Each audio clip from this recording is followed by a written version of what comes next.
ఆఫీసర్లకు కాంట్రవర్సీలు కొత్త కాదు, కానీ వాటినే కేర్ ఆఫ్ గా మార్చుకుని పాపులర్ అయిన ఆఫీసర్ మాత్రం ఒక్కరే. ఆయనే పివి సునీల్ కుమార్.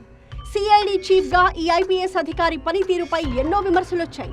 ఆయన వ్యవహరించిన తీరు సుదీర్ఘకాలం పాటు సస్పెన్షన్ కి కూడా కారణమైంది.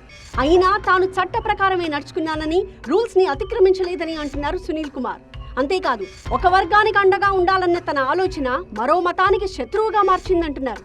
అయితే తానేం చేసినా తన ఆత్మగౌరవం, తమ జాతి అభ్యున్నతి కోసమేనంటున్న పివి సునీల్ కుమార్ తో ఈ వారం క్రాస్ ఫైర్.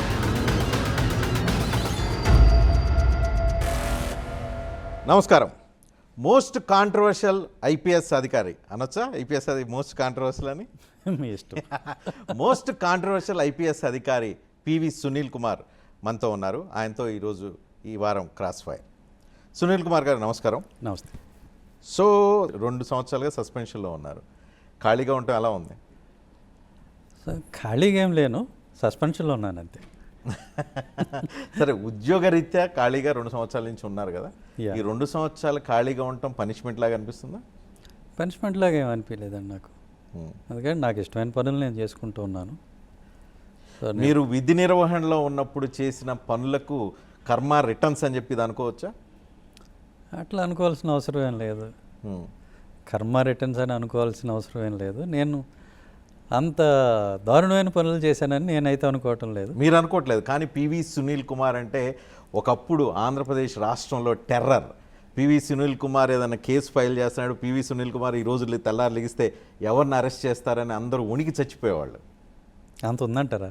ఉందనే. Okay. State sponsored terrorism Sunil Kumar implement చేశారని అంటారు. మీరు ఒప్పుకుంటారా? నేను ఒప్పుకున్నాండి. ఎందుకని? అట్లాంటివి ఏం లేదు. నేను చట్టబద్ధంగానే పోయాను, చట్టపరంగానే పోయాను. మీ దృష్టిలో చట్టబద్ధం, కానీ చాలామంది ఆ రోజుల్లో అనుకునేవాళ్ళు, మీరు ఎస్పెషల్లీ జగన్ గవర్నమెంట్లో ఉన్నప్పుడు మీరు సిఐడి చీఫ్గా పనిచేసిన కాలంలో మీరు చెయ్యని కేసు లేదు. మీకు సంబంధం ఉన్నా సంబంధం లేకపోయినా అన్ని సిఐడి పరిధిలోకి తెచ్చుకొని వ్యక్తుల్ని, వ్యవస్థల్ని షేక్ ఆడిచ్చేశారని కదా. ఇవన్నీ పెర్సెప్షన్ బిల్డింగ్ అండి, అంతకు మించి ఏం లేదు. మీడియా చేతిలో ఉన్నప్పుడు, సోషల్ మీడియాలో మన తరఫున 100 మంది పనిచేస్తున్నప్పుడు ఒక ఇమేజ్ బిల్డింగ్ అనేది చాలా ఈజీగా చేయొచ్చు అనడానికి ఇది ఉదాహరణ. మరి చామ్స్కీ రాసిన పుస్తకం చదివే ఉంటారు, మ్యానుఫ్యాక్చరింగ్ కన్సెంట్ అని. ఇవన్నీ పార్ట్ ఆఫ్ దట్ ఎక్సర్సైజ్ అనమాట, అంతకు మించి ఏం లేదు ఇందులో. కానీ మీరు ఏం చేయకపోతే ఓన్లీ సునీల్ కుమార్ గురించి అలా నెరేటివ్ ఎందుకు బిల్డ్ అయిందంటారు? దీనికి గీట్రా ఏంటి? కోర్టులు కదా. కోర్టులు ఏ రోజు నన్ను తప్పు పట్టలేదు. నేను ఫైల్ చేసిన కేసెస్ తప్పని ఏమీ అనలేదు. That is the end of it. Opinion అంటే మీ ఇష్టం, ఎవరికి తోచిన ఒపీనియన్ వాళ్ళు పెట్టుకోవచ్చు. కానీ పివి సునీల్ కుమార్ సిఐడి చీఫ్గా ఉన్న సందర్భాల్లో చాలామంది వ్యక్తుల్ని బెదిరించారని చెప్పి, చాలామందిని పోలీస్ స్టేషన్లకి అంటే సిఐడి ఆఫీస్కి పిలిపించి కొట్టారని చెప్పి, చాలామందిని సిఐడి కేసులు చెప్పి బెదిరించి చాలా పనులు వాళ్ళతో రిజైన్లు చేయించడం, కంపెనీలు ట్రాన్స్ఫర్లు చేయించేయటం, ఇలాంటి పనులన్నీ చేశారని. ఏది ఆధారాలు ఉంటే చూపించమనండి. ఇప్పుడు ఎలిగేషన్ ఏముంది? ఎవరైనా చేయొచ్చు, ఏమైనా చేయొచ్చు. కానీ ఎక్కడో కూడా ఒక బేస్లెస్గా, మీరు అసలుకే పోలీస్ ఆఫీసరు, దట్టు సిఐడి చీఫ్గా పనిచేశారు, అప్పుడు గవర్నమెంట్ అంతా మీ వెనకాల మీకు వెన్నుదన్నుగా ఉంది. ఆధారాలు ఎక్కడ దొరుకుతాయి? ఆధారాలు దొరికేలాగా చేస్తారా? అరే ఆధారాలు లేవంటారు, చేసామంటారు. అట్లయితే ఉంది, నేను కూడా మీ మీద 100 మాట్లాడచ్చు, ఎవరి మీదన్నా 100 మాట్లాడచ్చు. సో మాట్లాడినంత మాత్రాన్ని అవి నిజం కావు కదా. మీరు సిఐడి చీఫ్గా ఉన్నప్పుడు ఆర్డినరీ జర్నలిస్టులని, సోషల్ మీడియా కార్యకర్తలని, రంగనాయకం అనే ఒక సాధారణ పౌరురాలని, ఇట్లా వీళ్ళందరినీ తీసుకొచ్చి జైల్లో పెట్టేస్తారు కదా. రంగనాయకమ్మ గారిని జైల్లో పెట్టామనటం మొట్టమొదటిగా ఫ్యాక్చువల్ ఎర్రర్. ఆవిడ జైల్లో పెట్టలేదు, అదుపులోకి తీసుకున్నారు. లేదు, అదుపులో కూడా తీసుకోలేదు. 41A CRPC నోటీస్ అంటే మీరు ఒక మ్యాటర్ పోస్ట్ చేశారు, చేసినప్పుడు దానికి మీకు ఆధారాలు ఏమైనా ఉన్నాయా, మీరు ఎట్లా చేశారని అడిగి పంపించారు, అంతే. దాన్ని మీరు ఎట్లా డబ్ చేశారు అని అంటే ఆవిడని అరెస్ట్ చేశారని. అరెస్ట్ చేయలేదు. సో 41 CRPC కింద అసలు ఆ నోటీస్ ఇవ్వటమే మీ హయాంలో ఎక్కడ జరగలేదు. ఏదో 1-6 కేసులు తప్ప మిగతా వాళ్ళందరూ డైరెక్ట్గా సిఐడి ఆఫీస్కి పిలుచుకురావటం, వాళ్ళ నయానో భయానో తిట్టో ఇంకోటో బెదిరించో చేయటం, తర్వాత పంపించేయటమే కదా జరిగింది అనే ఒక ఇంప్రెషన్ ఆ రోజుల్లో. వాళ్ళు ఇప్పుడు ఏమవుతుందంటే అండి, పార్టీలో వీళ్ళందరూ కూడా పార్టీలో ఉన్నవాళ్ళే. అరే పార్టీ అధికారంలోకి వచ్చినప్పుడు మనకి ఏదో ఒకటి కావాలని ఆశించేవాళ్ళు, యాస్పిరెంట్స్. వాళ్ళకన్నా మిగతా వాళ్ళకన్నా ఈ రేసులో మనం ఒక అడుగు ముందు ఉండాలి అనేటువంటి ఒక ఆలోచన ఉంటుంది వాళ్ళందరికీ. పిలిచారు, ఏమీ అనలేదు, పంపించేశారు, ఎంక్వైరీ చేశారంటే వాళ్ళకి ఏమొస్తుంది మైలేజ్? సో కొంచెం మసాలా కావాలి. మమ్మల్ని అది చేశారు, ఇది చేశారు, కొట్టారు. ప్రతి వాళ్ళు పాడిన పాట అదే కదా ఆ రోజుని, కొట్టారని. మమ్మల్ని కొట్టారు అని. మేజిస్ట్రేట్ గారి ముందు కూడా చెప్పారు. మీ డిపార్ట్మెంట్లో ఎవరు కొట్టలేదా? ఎవరిని కొట్టలేదా? ఏం అవసరం మాకు? వాళ్ళని కొడితే మాకు పోలీసింగ్ అంటే కొట్టడమే కదా? కాదు కదా. అంటే మేబీ లా అండ్ ఆర్డర్లో కొంతవరకు మీరు చెప్పింది నిజమై ఉండొచ్చు. సిఐడీలో అసలు అలాంటి అవసరమే లేదు. కానీ అలాంటి అవసరం లేని సిఐడిలో కూడా ఇలాంటి ఒకటి సృష్టించారు మీరు ఆ రోజు. ఏం లేదండి, వాళ్ళు ఎప్పుడైతే ఒక లైన్ దాటి, అంటే సీఎం గారి ఫ్యామిలీని, వాళ్ళ ఇంట్లో ఉన్న ఆడవాళ్ళని అబ్యూజ్ చేస్తూ మెసేజ్లు పెట్టారు. పెట్టినప్పుడు మేము క్వైట్గా ఉండమంటారా? మీకేం సంబంధం? సిఐడికి ఏం సంబంధం? సిఐడికి సంబంధం ఉంది. సిఐడిని ఫామ్ చేసినప్పుడు ఉన్న దాంట్లోనే ఉంది మొత్తం. CID has the overall jurisdiction in the entire state అని ఒకటి. రెండోది ఈ పాయింట్ దగ్గరే మీరు లేని జ్యూరిడిక్షన్ని మీరు ఆ రోజుల్లో కల్పించుకొని మొత్తం మీ చెప్పు చేతల్లో మీరు ఒక వెపన్ కింద యూజ్ అయ్యారు అప్పుడున్న ప్రభుత్వానికి. నేను మీకు ఒకటి అర్థం కావట్లా. సిఐడి అంటే అదేం ప్రైవేట్ సంస్థ కాదు, అది గవర్నమెంట్ ఏజెన్సీ. బ్రిటిష్ టైం నుంచి ఉంది దాని ఆరిజిన్. ఓకే, 1903లో స్టార్ట్ అయింది ఇది సిఐడి అనేది. సో దాని జ్యూరిస్డిక్షన్ ఏంటి, కథా కమోమేష్ ఏంటి అనేది బ్రిటిష్ చట్టాల నాటి నుంచి ఉంది. నేను కొత్తగా వచ్చి దాన్ని ఇంటర్ప్రిట్ చేసేది కాదు. కానీ సునీల్ కుమార్ వచ్చిన తర్వాత జ్యూరిడిక్షన్ అనేది కొత్త పద్ధతి అందరికీ తెలిసింది. అంతకుముందు ఉన్న సిఐడి, ఇప్పుడు సిఐడి పనిచేస్తున్న తీరు వేరుగా ఉంది. ఓన్లీ సునీల్ కుమార్ టైంలోనే డిఫరెంట్గా పనిచేసింది మేబీ, బట్ చట్టబద్ధంగానే పనిచేసింది. మేబీ డిఫరెంట్, బట్ చట్టబద్ధంగానే పనిచేసింది. Why only Sunil Kumar? ఎందుకు సునీల్ కుమార్ మీద పాయింట్అవుట్గా చేసి రాజకీయ వ్యవస్థ మిమ్మల్ని ఎక్కుపెట్టింది ఆ రోజుల్లో కావచ్చు, ఇప్పుడు కావచ్చు? అది ఎవరి ఇంటెన్షన్స్ వాళ్ళకు ఉంటే, ఎవరి టేక్అవే వాళ్ళకు ఉంటుంది, ఎవరి ప్రయోజనాలు. Why only Sunil Kumar? నేను అంటున్నాను, పోలీస్ వ్యవస్థలో చాలామంది ఐపీఎస్ ఆఫీసర్లు ఉన్నారు, చాలామంది పనిచేశారు. సునీల్ కుమార్ ప్రత్యేకంగా వాళ్ళందరికీ ఎందుకు ఫేవరెట్ అయ్యారు? అది వాళ్ళే అడగాలి మీరు. బట్ నేను ఒక్కడనే కాదు, నా తర్వాత కూడా చాలామంది అధికారులు వచ్చారు, వాళ్ళందరూ కూడా ఇబ్బంది పడ్డారు కదా. సో నేను ఒక్కడనే కాదు.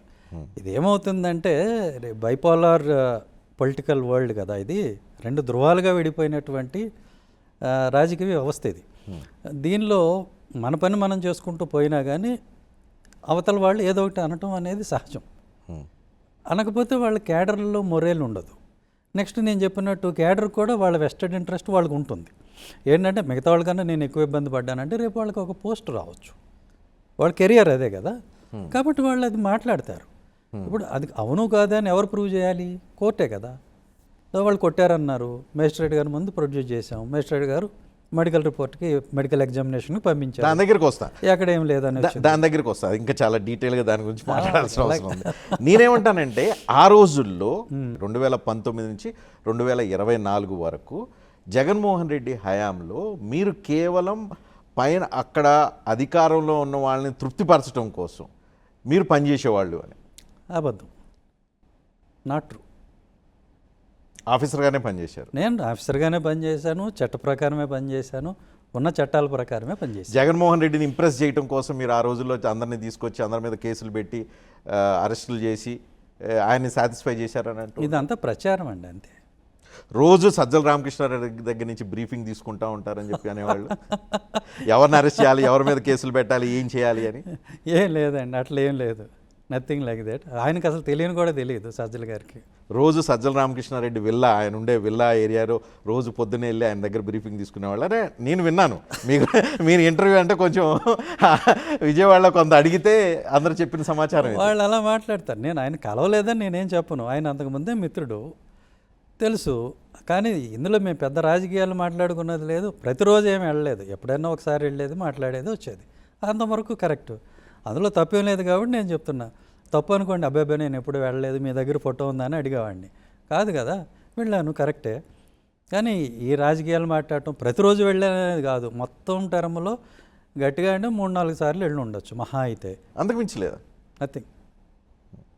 సో జగన్మోహన్ రెడ్డిని ఇంప్రెస్ చేయడానికి పనిచేశారనేది కూడా అవాస్తవం. అవాస్తవం. అండ్ మీరు అనుకుంటున్నట్టు గవర్నమెంట్లో అలా ఉండదు. ఏది, సీఎం గారు కాకుండా కింద ఎవరో ఒకళ్ళు వేరే వాళ్ళకి ఇన్స్ట్రక్షన్స్ ఇవ్వడం, హెడ్స్ ఆఫ్ ద డిపార్ట్మెంట్స్కి ఇవ్వడం అనేది అట్లా వర్కౌట్ కాదు. ఎట్లా అవుతుంది మరి? అలా కాదండి, అంతే. అది అయితే డీజీ చెప్తారు, లేకపోతే ఇంటెలిజెన్స్ డీజీ వాళ్ళు మాట్లాడతారు.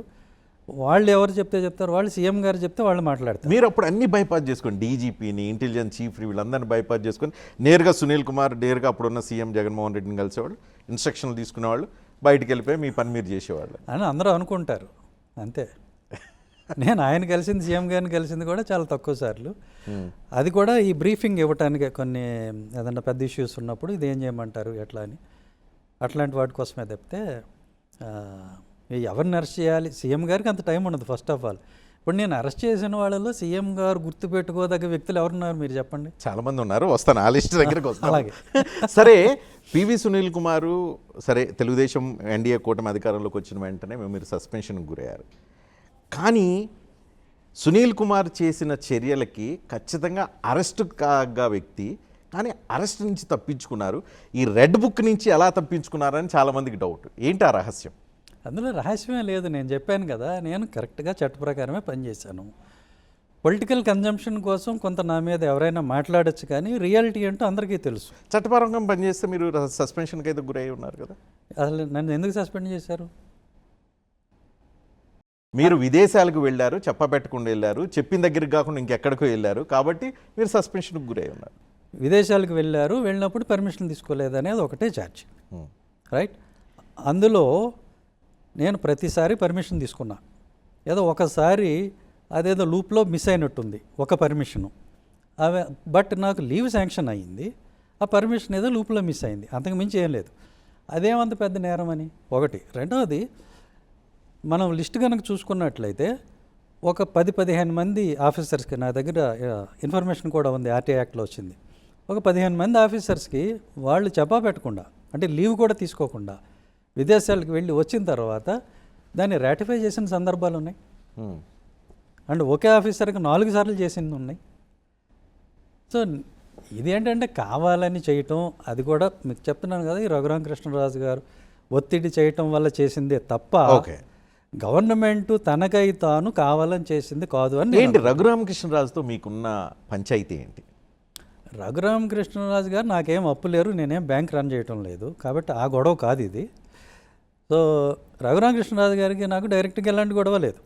కానీ రఘురామకృష్ణరాజు అరెస్టు విషయంలో అత్యుత్సాహం PV Sunil Kumar and team చేసింది అని, ఆయన పుట్టినరోజు నాడే టార్గెటెడ్గా వెళ్ళి అరెస్ట్ చేశారని, అరెస్ట్ చేసిన పద్ధతి, ఆ ప్రాసెస్ కూడా చాలా హార్డ్గా ఉందని, అంత అవసరం లేదు కానీ మీరు ఎవరినో ఇంప్రెస్ చేయడానికి ఆయన అంత ఒత్తిడికి గురి చేశారని, ఆ ఎంటైర్ ఆయన్ని హైదరాబాద్ నుంచి విజయవాడ తీసుకెళ్లే సందర్భంలో ఆయన కారులో పిడిగుద్దులు గుద్దారని, తీసుకెళ్ళిన తర్వాత కాళ్ళ మీద అతన్ని లాఠీలతో కొట్టారని, ఇవన్నీ మీ మీద ఆరోపణలు కనిపిస్తున్నాయి. మీరు కావచ్చు, మీ టీం మీద కావచ్చు. ఎందుకు ఇంత హార్డ్గా బిహేవ్ చేయాల్సిన పరిస్థితి? ఒకటి 1 by 1 చెప్తాను. మీరు వరుసనే ఒక 10 క్వశ్చన్లు అడిగేశారు. ఇందులో క్వశ్చన్ ఒకటిలా ఉంది కానీ అందులో 10 ఉన్నాయి. ఒకటి, ఆయన పుట్టినరోజు నాడే అరెస్ట్ చేశారు అని. అసలు ఆయన పుట్టినరోజు అని ఎవరికి తెలుసు అండి? అదన్నా చాచా నెహ్రూ పుట్టినరోజా ఏంటి? బాలల దినోత్సవం, సో అందరికీ తెలియటానికి ఎవరికి తెలుసు? ఆ రోజు ఆయన హైదరాబాద్లో ఉన్నాడు, ఇన్ఫర్మేషన్ ఉంది, టీం వెళ్ళి అరెస్ట్ చేసింది, దట్స్ ఇట్. ఆయన పుట్టినరోజు అని ఎవరికి తెలియదు నిజంగా. తర్వాత తెలిసింది ఆయన పుట్టినరోజు అని చెప్పి. కానీ అంతర్జాతీయ నేరస్తుడైతే కాదు కదా, అర్జెంటుగా హైదరాబాద్లో అప్పటికప్పుడు పికప్ చేసి తీసుకొని వెళ్ళటానికి నోటీస్ సర్వ్ చేయొచ్చు, రమ్మనవచ్చు, తర్వాత మీరు 41 CRPC కింద పిలిచవచ్చు, తర్వాత వచ్చిన తర్వాత మీరు క్వశ్చన్ చేసిన తర్వాత ఇష్టం లేకపోతే, అంటే మీరు సాటిస్ఫై కాకపోతే అరెస్ట్ చేయొచ్చు. ఎందుకు అలా నేరస్తుడిలాగా తీసుకెళ్లారు? ఎవరిని ఇంప్రెస్ చేయడానికి? మీరు సిఐడి చీఫ్ అయితే అట్లా చేసేవాళ్ళేమో, మీకు అనవసరం అవకాశం లేదు కాబట్టి నేను అడుగుతున్నాను. నేను అక్కడ ఉన్నాను ఆ రోజు సీట్లో. ఇలానే ఎందుకు చేయాలి అని అంటే, ఇలా అదేం ఇల్లీగల్ కాదు కదా, చట్టంలో అవకాశం ఉంది, చేశాము. అంతర్జాతీయ నేరస్తుడు అదంతా ఏం అవసరం లేదు కదా. ఆయన మీద అరెస్ట్ చేయడానికి తగిన సెక్షన్లు ఉన్నాయి, నేరం ఆయన చేశాడు, సో అరెస్ట్ చేశాము. ఆ కోర్టుని కూడా ఆయన సుప్రీంకోర్టు వరకు వెళ్ళినా కూడా అది స్వాష్ కాలేదు కదా, కొట్టేలేదు, సో నిలబడింది లీగల్గా. సో అది ఒకటి. 2, ఆయన ఆరోపణలు ఎన్నైనా చేస్తారు, పిడిగుద్దులు అంటాడు, అది అంటాడు, ఇది అంటాడు. నిజమేనా? ఆయన కార్లు ఆయన గుద్దారు అని అంటారు, నిజమేనా? ఎవరు గుద్దుతారండి? అరెస్ట్ చేసే సందర్భంలో ఆయన మీద ఒక థర్డ్ పార్టీ, అంటే పోలీసుకు సంబంధం లేని బయట వ్యక్తి వచ్చి గుండెల మీద కూర్చొని గుద్దారు అని. అరెస్ట్ కాదు, మీరు పొరపాటు పడుతున్నారు, అది అరెస్ట్ తర్వాత. అరెస్ట్ తర్వాత సరే, ఏదో ముందో వెనకాల నిజమేనా? ఎవరైనా వెళ్ళి పిడిగుద్దులు గుద్దారా? చెప్తాను. సో ముందు అరెస్ట్ దగ్గర ఆగుదాం. అరెస్టుకి ఆయన సహకరించలేదు. ఆయన తన దగ్గర ఉన్న ఈ సెంట్రల్ సెక్యూరిటీ ఫోర్స్ ఏదో ఉంది, వాళ్ళు ఉసుగులిపాడు, మీరు వాళ్ళని రానివద్దు అది ఇది అని వాళ్ళు చాలా హడావిడి చేయటం ఇదంతా జరిగింది. దాని తర్వాత లోకల్ పోలీస్ అన్నారు, వాళ్ళు కూడా వచ్చారు. ఆయన చాలా రెసిస్ట్ చేశారు. తర్వాత ఆ కాళ్ళు గుమ్మానికి తన్నుకుని నేను రానని చెప్పి బలవంతం చేశాడు ఆయన. సో చేసినప్పుడు వీళ్ళు ఫోర్స్ యూజ్ చేసి తీసుకొస్తారు. ఆయన అంతటా ఆయన నడిచి వస్తే ఎవరు ఫోర్స్ చేస్తారు? ఆయన రాలేదు అట్లా. చాలా ఒక 2 hours 3 hours డ్రామా జరిగింది. అదంతా కూడా లైవ్లో కూడా వచ్చింది ఆ రోజు టీవీలో. సో అంత ఇది జరిగిన మాట వాస్తవం. సో ఆయన రెసిస్ట్ చేసినప్పుడు వీళ్ళు ఫోర్స్ యూజ్ చేయక ఏం చేస్తారు? ఎందుకు అంత ఆ రోజు ఎందుకు అంత సీరియస్గా మీరు ఫోర్స్ పెట్టి ఆయన రాను అన్న బలవంతంగా ఎత్తుకురావాల్సిన సిచ్యువేషన్ ఆ సందర్భంలో ఎందుకు వచ్చింది? ఏమొచ్చింది? ఇప్పుడు అది ఇన్వెస్టిగేటింగ్ ఆఫీసర్ డిస్క్రిప్షన్ అండి. అయ్యో ఈ కేసులో ఈయన అరెస్ట్ కాకపోతే సాక్ష్యాలు తారుమారు అవుతాయి అనుకున్నప్పుడు అరెస్ట్ చేస్తాడు. That's it. అదే ఆయనకి సిఆర్పిసి ఇచ్చిన పవరు. దాన్ని క్వశ్చన్ చేయడానికి ఎవరికీ లేదు. సో ఆయన అరెస్ట్ చేశాడు. అరెస్ట్ చేసినప్పుడు ఈయన కోఆపరేట్ చేయాలి, చేయలేదు. అరెస్ట్లో కోఆపరేట్ చేయనప్పుడు ఫోర్స్ యూజ్ చేయొచ్చు, అది కూడా సిఆర్పిసియే చెప్తుంది. దాన్ని ఫాలో అయ్యారు. కొట్టారని ఆయన అన్నారు, కానీ ఎక్కడ మెడికల్ రిపోర్ట్లో ఎస్టాబ్లిష్ కాలేదు. సో అది అబద్ధం. గుంటూరు జీజీహెచ్ డాక్టర్ ప్రభావతిని పివి సునీల్ కుమార్ ఇన్ఫ్లుయెన్స్ చేసి తప్పుడు రిపోర్ట్ వచ్చేలాగా చేశారనేది రఘురామకృష్ణరాజు ఆరోపణ. అందరూ నాకు లేని శక్తులు ఆపాదిస్తారు, అదే నాకు అర్థం కాంది. శక్తులు ఉన్నాయి, మీరు కనిపించకుండా మీరు స్మైల్ చేస్తూ ఆ శక్తుల్ని వాడేస్తున్నారు. ఇప్పుడే మీరు చెప్పారు సిఆర్పిసి కింద ఆ ఇన్వెస్టిగేటివ్ ఆఫీసర్కి అక్కడ వెళ్ళిన వ్యక్తికి డిస్క్రిషన్ ఉంటుంది, పవర్స్ ఉంటాయి అని అన్నారు. సిఐడి చీఫ్గా మీకు ఇప్పటివరకు సిఐడి 100 సంవత్సరాలు పైగా ఏర్పడిన తర్వాత లేని అధికారాలన్నింటినీ ఫైండ్ అవుట్ చేసి వాటిని మీరు ప్రయోగించిన పరిస్థితి కనిపిస్తుంది. సో ఇక్కడే సునీల్ కుమార్ యొక్క కెపాసిటీ, టాలెంట్ అనేది కనిపిస్తుంది. ఓకే, అది కాంప్లిమెంట్ అనాలో ఇంకోటి అనాలో తెలియదు, బట్ ఎలా కావాలంటే అలా తీసుకోవచ్చు. Right, no problem. I will take it as a compliment. Okay, అధికారాలు ఉన్న మాట వాస్తవం. అధికారాలు ఉన్నది దానికి వాడడానికే. సో అది వాడాము, అదేమి దుర్వినియోగం చేయలేదు కదా. సో అరెస్ట్ చేశారు, తీసుకొచ్చారు. తర్వాత ప్రభావతి గారిని ఎగ్జామిన్ చేయమని నేను చెప్పలేదు. ఆనరబుల్ హైకోర్టు ఆర్డర్ అది. అది కూడా ఎవరు? ఈయన వెళితేనే. ఈయన రఘురామకృష్ణరాజు గారి తాలూకా లాయర్లు వెళ్ళి ఏపీ హైకోర్టులో మా వాడిని కొట్టేశారు, చంపేశారు, ఏదో చేశారు అని పిటిషన్ వేస్తే ఇది నిజమా కాదో చూసి చెప్పమ్మా అని చెప్పి హైకోర్టు ఆవిడికి డైరెక్ట్గా డైరెక్షన్ ఇచ్చింది. కానీ ప్రభావతిని ఇన్ఫ్లుయెన్స్ చేసింది పివి సునీల్ కుమార్ అని ఆయన అంటాడు. ఆవిడ నా మాట ఎందుకు వింటుంది? ఆ రోజుల్లో సూపర్ మ్యాన్ కదా పివి సునీల్ కుమార్. అట్లానా? మరి నాకు తెలియదు. సూపర్ కాప్ గట్టిగా చెప్తే అలా ఏం ఉండదండి. సూపర్ మ్యాన్ అయినా సూపర్ కాప్ అయినా అక్కడ ఉద్యోగం చేసేవాళ్ళు వాళ్ళ సెల్ఫ్ ఇంట్రెస్ట్ వాళ్ళు చూసుకుంటారు. నేను ఆవిడతో ఫోన్లో ఎప్పుడు మాట్లాడలేదు. కానీ సునీల్ కుమార్ గారు, రఘురామకృష్ణరాజుకి మీకు మధ్య జరిగిన ఆ గొడవ ఇప్పటికీ సాగుతూనే ఉంది. 5 సంవత్సరాలు అయిన తర్వాత కూడా సాగుతూనే ఉంది. మీ ఇద్దరి మధ్య జాతి వైరం కింద మారింది. అగ్రకులం దళితుల మధ్య ఒక యుద్ధం తరహాలో మీ ఇద్దరి మధ్య మాటల యుద్ధం కావచ్చు, కేసులు కావచ్చు, ఇవన్నీ కనిపిస్తుంది.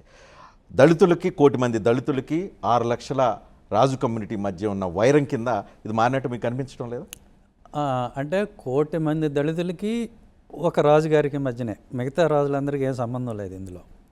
ఆయనకి మధ్యలోనే జరుగుతుంది తప్ప మిగతా రాజులందరూ మంచివాళ్లే. వాళ్ళు ఏమి కాంట్రవర్సీకి పోలేదు, ఆయనకు మద్దతుకు వచ్చి ధర్నాలు గట్రా ఏం చేయలేదు కదా. ఆయన ఒక్కడే మాట్లాడుతున్నాడు. పోనీ ఆ మాట్లాడటం కూడా నాకు ఒక్కడికి వ్యతిరేకం కాదు కదా. మొత్తం ఈ రోజున దళితులు, దళిత క్రైస్తవులు అందరి మీదకి కూడా ఆయన వచ్చేసాడు. అది నా మీద నేను అందుకే అంటున్నాను, అగ్రకుల దళితుల మధ్య ఒక యుద్ధం కింద ఇది మారిపోతుంది. అది రఘురామకృష్ణరాజు రూపంలో అగ్రకుల రిప్రజెంటేటివ్గా అతను, దళితుల తరపు నుంచి మీరు, దీని నుంచి ఎస్సీ వర్గీకరణ, మతం మారటం, ఇవన్నీ విషయాలన్నీ వచ్చే పరిస్థితి కనిపిస్తుంది. అంటే బేసిక్గా ఆయన ఎజెండా అదండి. ముందు అది స్టార్టింగ్ పాయింట్ అది పెట్టుకున్నారు.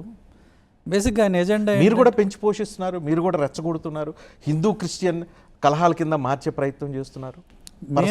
మేము ఎక్కడా కూడా రెచ్చగొట్టలేదు. మేము అన్ని చోట్ల కూడా లీగల్గా పోండి, చట్టపరంగా పోండి అని చెప్తున్నాను తప్పితే మీరు ఎక్కడైనా నేను మాట్లాడిన దాంట్లో కానీ నా పోస్ట్లో కానీ ఎక్కడా రెచ్చగొట్టే ధోరణి ఉండదు. ప్లస్ నేను ఏ రోజు కూడా ఫస్ట్ పోస్ట్ పెట్టలేదు, ఫస్ట్ నేను మాట్లాడలేదు. ఆయన నా మీద ఒక ప్రచారం చేసినప్పుడు దానికి కౌంటర్ ఇవ్వాల్సిన బాధ్యత నాది. లేకపోతే ఆయన చెప్పే ప్రతి విషయం కూడా నిజమని అందరూ అనుకుంటారు కదా. అట్లా నేను రెస్పాండ్ అయ్యి రియాక్ట్ అయ్యాను తప్పితే నా అంతటి నేనుగా ఆయన మీద ఎప్పుడు మాట్లాడలే. ఒకటి. రెండు, ఆయన ఎప్పుడంటే నా మీద 3 సంవత్సరాల నుంచి మాట్లాడుతున్నాడు. నేను ఈ మధ్యనే రెస్పాండ్ అవ్వటం మొదలుపెట్టాను. సో కాబట్టి ప్రెసిపిటేటర్ ఎవరు, అగ్రెసర్ ఎవరు? ఆయన. గొడవ ఏమైనా ఉంటే ఎవరికి ఉంది? ఆయనకి జగన్ గారికి మధ్యలో ఉంది. నాకు తెలిసి ఏంటంటే జగన్ గారిని ఏమి చేయలేక ఆయనకి చేత కాక మా మీద పడ్డాడు. ఈయనైతే దళితుడు కదా, ఈయనైతే ఏదో ఒకటి చేసేయచ్చు, చూపిద్దాం తడాక, తొడలు కొడదాం, మీసాలు తిప్పుదాం అని చెప్పేసి అనుకుని నా జోలికి వచ్చాడు. నేనేమి అంత తేలిగ్గా లొంగే రకాన్ని కాదు, నేను భయపడే రకాన్ని కాదు. నేను ఇక్కడే ఉన్నా, ఇలానే ఉన్నా, నేను ఫైట్ చేస్తున్నా. సునీల్ కుమార్ గారు, మీరు బేసిక్గానే హిందూ వ్యతిరేకి, హిందూ ఆచారాలు, కట్టుబాట్లు, వ్యవహారాలు వీటన్నిటినీ మీరు వ్యతిరేకించిన ఓపెన్ స్టేట్మెంట్లు అనేక వీడియోల్లో చూసాము. సో బేసిక్గానే మీరు హిందూ వ్యతిరేక అయినప్పుడు ఇప్పుడు రఘురామకృష్ణరాజు ఎపిసోడ్లో ఆకువీడు వ్యవహారంలో మీరు క్రిస్టియన్లను రెచ్చగొట్టి హిందువుల మీద ఉసిగొలుపుతున్నారు. నేను హిందీ వ్యతిరేకి అనేది మీ ఒపీనియనా? కాదు, మీ స్టేట్మెంట్లు చూసిన తర్వాత ఒక అంచనాకు వచ్చాం. నేనేమి స్టేట్మెంట్లు అట్లా ఇవ్వలేదే హిందూ వ్యతిరేకంగా. సో కట్టుబాట్ల గురించి మీరు అనేక వీడియోల్లో మాట్లాడిన వీడియోలు ఉన్నాయి. లేదు. ఆచారాలను ఎగతాళి చేసిన సందర్భాలు ఉన్నాయి. వీళ్ళందరూ సగం కట్ చేసిన బయటలు చూపిస్తూ ఉంటారు. ఒకటి అనేది నేను ఏంటంటే ఒక చోట నర్సరావుపేట ఐ థింక్ అక్కడ ఏదో ఒక మీటింగ్ జరుగుతున్నప్పుడు చర్చిలోకి ఎందుకు వెళ్ళాల్సి వచ్చింది దళితులు అనేది ఎక్స్ప్లెయిన్ చేస్తూ హిస్టారికల్ పర్స్పెక్టివ్లో గుళ్ళోకి రానివ్వకపోవడం వల్ల చర్చిలోకి వెళ్ళారు అనేది చెప్తూ, గుళ్ళోకి రానివ్వకుండా తలుపులు మూసేసి ఉన్న పరిస్థితుల్లో చర్చి తలుపులు తీశారు బ్రిటిష్ వాళ్ళు వచ్చి, సో దళితులందరూ కూడా అటు వెళ్ళారు అనేది నేను చెప్పాను. అది తప్పంటారా? అది వాస్తవం కాదా? ఎందుకు వెళ్ళారు దళితులు క్రిస్టియానిటీలోకి? దేవాలయాలకు కనుక తలుపులు తీసి ఆహ్వానించి ఉంటే, అంటరానితనం అనేది కనుక లేకుండా ఉండుంటే దళితులు క్రిస్టియానిటీలోకి కానీ ఇస్లాంలోకి కానీ వెళ్ళేవాళ్ళ? దీనికి ఆన్సర్ చెప్పండి. అది ఒకప్పుడు జమానా, రోజులు మారినాయి, పరిస్థితులు మారిపోయినాయి. ఈరోజు దళితుల్ని ఆహ్వానిస్తున్నారు. దళితుల్ని పూజారులుగా పెట్టడానికి వేద పాఠశాలలు అనేక మంది నడుపుతున్న పరిస్థితి కనిపిస్తుంది. రాబోయే కొద్ది రోజుల తర్వాత దళితులు కూడా పూజారులుగా అవతరించే పరిస్థితి కూడా కనిపిస్తుంది. ఎక్కడండి మీరు చెప్తారు? మీ ఛానల్లోనే బోల్డ్ సార్లు చూపిస్తారు దళితులను గుళ్ళోకి రానివ్వలేదు అని చెప్పి. చాలా ఎక్కడో ఒక దగ్గర జరుగుతుంది. కానీ గతంతో పోల్చుకుంటే సమాజంలో మార్పు వచ్చింది. దళితుల పట్ల ఆలోచన తీరు కూడా గతంతో పోల్చుకుంటే మెరుగాయి. నేను 100% అయిందని చెప్పను, గతంతో పోల్చుకుంటే మెరుగాయి. కొంత మెరుగైంది. మీరు అనేది ఏంటంటే నేను రాసిన కథ చదివితే మీకు కొంత అవగాహన వచ్చి ఉండేది. అందులో నేను చెప్పింది ఏంటంటే అస్పృశ్యత అనేది రూపం మార్చుకుంది కానీ పోలేదు. మీరు మాట్లాడేది ఫిజికల్ డిస్టెన్స్ గురించి మాట్లాడుతున్నారు. ఫిజికల్ డిస్టెన్స్ అనేది ఇంతకు ముందుతో పోలిస్తే పోయిందనేది. కానీ ఆర్థిక దూరం అనేది ఏదైతే ఉందో, ఆర్థిక వ్యత్యాసాలు అవి పోలేదు. పెట్టుబడిదారు సమాజంలో ఆర్థిక వ్యత్యాసాలు కులంతో మతంతో సంబంధం ఉంది, చాలా ఉంది. అంత మనం పైన తేల్చేస్తే కుదరదు. అది గతంలో ఏంటంటే ఊళ్ళోకి రానిచ్చేవాళ్ళు కాదు, పక్కన కూర్చొని తిన్నిచ్చేవాళ్ళు కాదు, అంతవరకే కదా. ఈ రూపం మారిన అంటరానితనం ఏంటంటే మీకు అవకాశాలు రాకుండా చేస్తుంది. ఈ వ్యవస్థలో మీరు ఎదగకుండా చేస్తుంది. అంటే డబ్బులున్న చోటకి దళితులను రానివ్వరు. మీరు అర్థం చేసుకోండి. కాంట్రాక్టర్లుగా కానీ ఇండస్ట్రియలిస్టులుగా కానీ ఎక్కడా కూడా రానివ్వరు. అంటరానితనం అనేది రూపం మార్చుకుంది. ఆర్థికంగా అవకాశాలు ఉన్న దగ్గరికి రానివ్వరు, అలాగే రాజకీయ అధికారం ఉన్న దగ్గరికి రానివ్వరు. అస్పృశ్యత అనేది తన రూపాన్ని మార్చుకుంది తప్ప పోలేదు. ఆకువీడు వ్యవహారం చూద్దాం. ఆకువీడులో అక్కడ మీరు దళితుల్ని రెచ్చగొట్టి రఘురామకృష్ణరాజు మీద దాడికి పంపించారా లేదా? అది ఆయనే ప్రూవ్ చేయలేకపోయాడు. రఘురామకృష్ణరాజుకి మీకున్న పాత కక్షల నేపథ్యంలో అక్కడ ఆయన మీద దాడికి మీరు దళితులను ఉసిగొలిపారని. అసలు అక్కడ ఏం జరిగింది మీరు క్రోనలాజిగా అనలైజ్ చేయండి. సాక్షి అనేటువంటి పేపర్లో ఒక న్యూస్ ఐటెం వచ్చింది. ఇక్కడ రాముల వారి విగ్రహాలు ఇట్లా ఉన్నాయి, పాడుపడిపోయినాయి, వీటిని బాగు చేయండి అనేది ఒక న్యూస్ ఐటెం. దానిలో ఒక పొటెన్షియల్ కనపడింది RRR గారికి, తన ఇమేజ్ని మేక్ ఓవర్ చేసుకోవడానికి. ఆయన ఇమేజ్ ఏంటి? ఒక బ్యాంకు దొంగ, బ్యాంకులకి 2000 కోట్లు ఎగ్గొట్టినటువంటి మనిషి. సో దాని నుంచి మేక్ ఓవర్ చేసుకోవాలంటే ఒక ఆపర్చునిటీ ఆయనకి అక్కడ కనపడింది. ఇమీడియట్గా దాన్ని టేక్ ఓవర్ చేశాడు. ఇందులో ఆయనకి నాకున్న కక్షలకి అసలు సంబంధం ఎక్కడుంది? ఐటెం నేను వేయించానా? ఆ టెంపుల్ దగ్గరికి వెళ్ళమని నేను చెప్పానా? రఘురామకృష్ణరాజు అక్కడికి వెళ్తే స్థానికంగా ఉన్న దళితులందరినీ రెచ్చగొట్టి ఆయన మీద దాడికి పంపించిన మాట వాస్తవం కదా? ఇదే నేను చెప్పేది, మీరందరూ నన్ను సూపర్ మ్యాన్ చేస్తున్నారు, లేని శక్తులు ఆపాదిస్తున్నారు, నన్ను ఒక బాబాలాగా చేస్తున్నారు. మీరు శక్తుల్ని అణిచిపెట్టుకొని బ్యాక్గ్రౌండ్లో స్టోరీలన్నీ నడుపుతున్నారని. నేను అంత చేయగలిగి ఉంటే మాత్రం నిజంగా I will be very happy. కాకపోతే అది నిజం కాదు. కానీ మీరు అక్కడ వీడియోల ద్వారా, సోషల్ మీడియా పోస్టుల ద్వారా, అక్కడ స్థానికంగా ఉన్న వాళ్ళతో మాట్లాడటం ద్వారా, అక్కడ ఎవరైతే క్రిస్టియన్ చర్చిలు ఉన్నాయో వాళ్ళందరినీ అక్కడ గొంతెనమ్మ గుడి ఉండాల్సిందే, అక్కడ ఆ గుడిని కోల్చడానికి వీలు లేదు అని చెప్పి మీరు ప్రొవోకేట్ చేసిన మాట వాస్తవం కాదు. అందులో ప్రొవోకేషన్ ఏముంది? అక్కడ ఉన్న వాస్తవం ఏంటి? అది గొంతెలమ్మ గుడి అవునా కాదా? గొంతెలమ్మ గుడే. ఎందుకంటే మీకు నందీశ్వరుడు ఎక్కడ ఉంటాడండి? ఈశ్వరుడు టెంపుల్లో ఉంటారు, అందుకని నందీశ్వరుడు అంటారు. లేదు గొంతెలమ్మ టెంపుల్లో ఉంటాడు. ఎందుకు అని అంటే దానికి ఒక స్టోరీ ఉంది, గొంతెలమ్మకు సంబంధించిన ఒక పురాణ కథ ఒకటి ఉంది. అందువల్ల నందీశ్వరుడు అక్కడ ఉండడం జరిగింది. మీకు శ్రీరాముడి టెంపుల్లో నంది అనేది మీరు ప్రపంచంలో ఎక్కడైనా చూసారా? కానీ శ్రీరాముడి మందిరం ఉంది అని అంటానికి ఆధారాలు, దానికి ఉన్న డాక్యుమెంటరీ ఎవిడెన్స్ రఘురామకృష్ణరాజు చూపిస్తూ ఉన్నారు. ఆయన 100 చూపిస్తాడు. నా ఫేక్ టీసీ కూడా మరి ఆయన చూపించాడు, అది ఫేక్ అని తేలింది.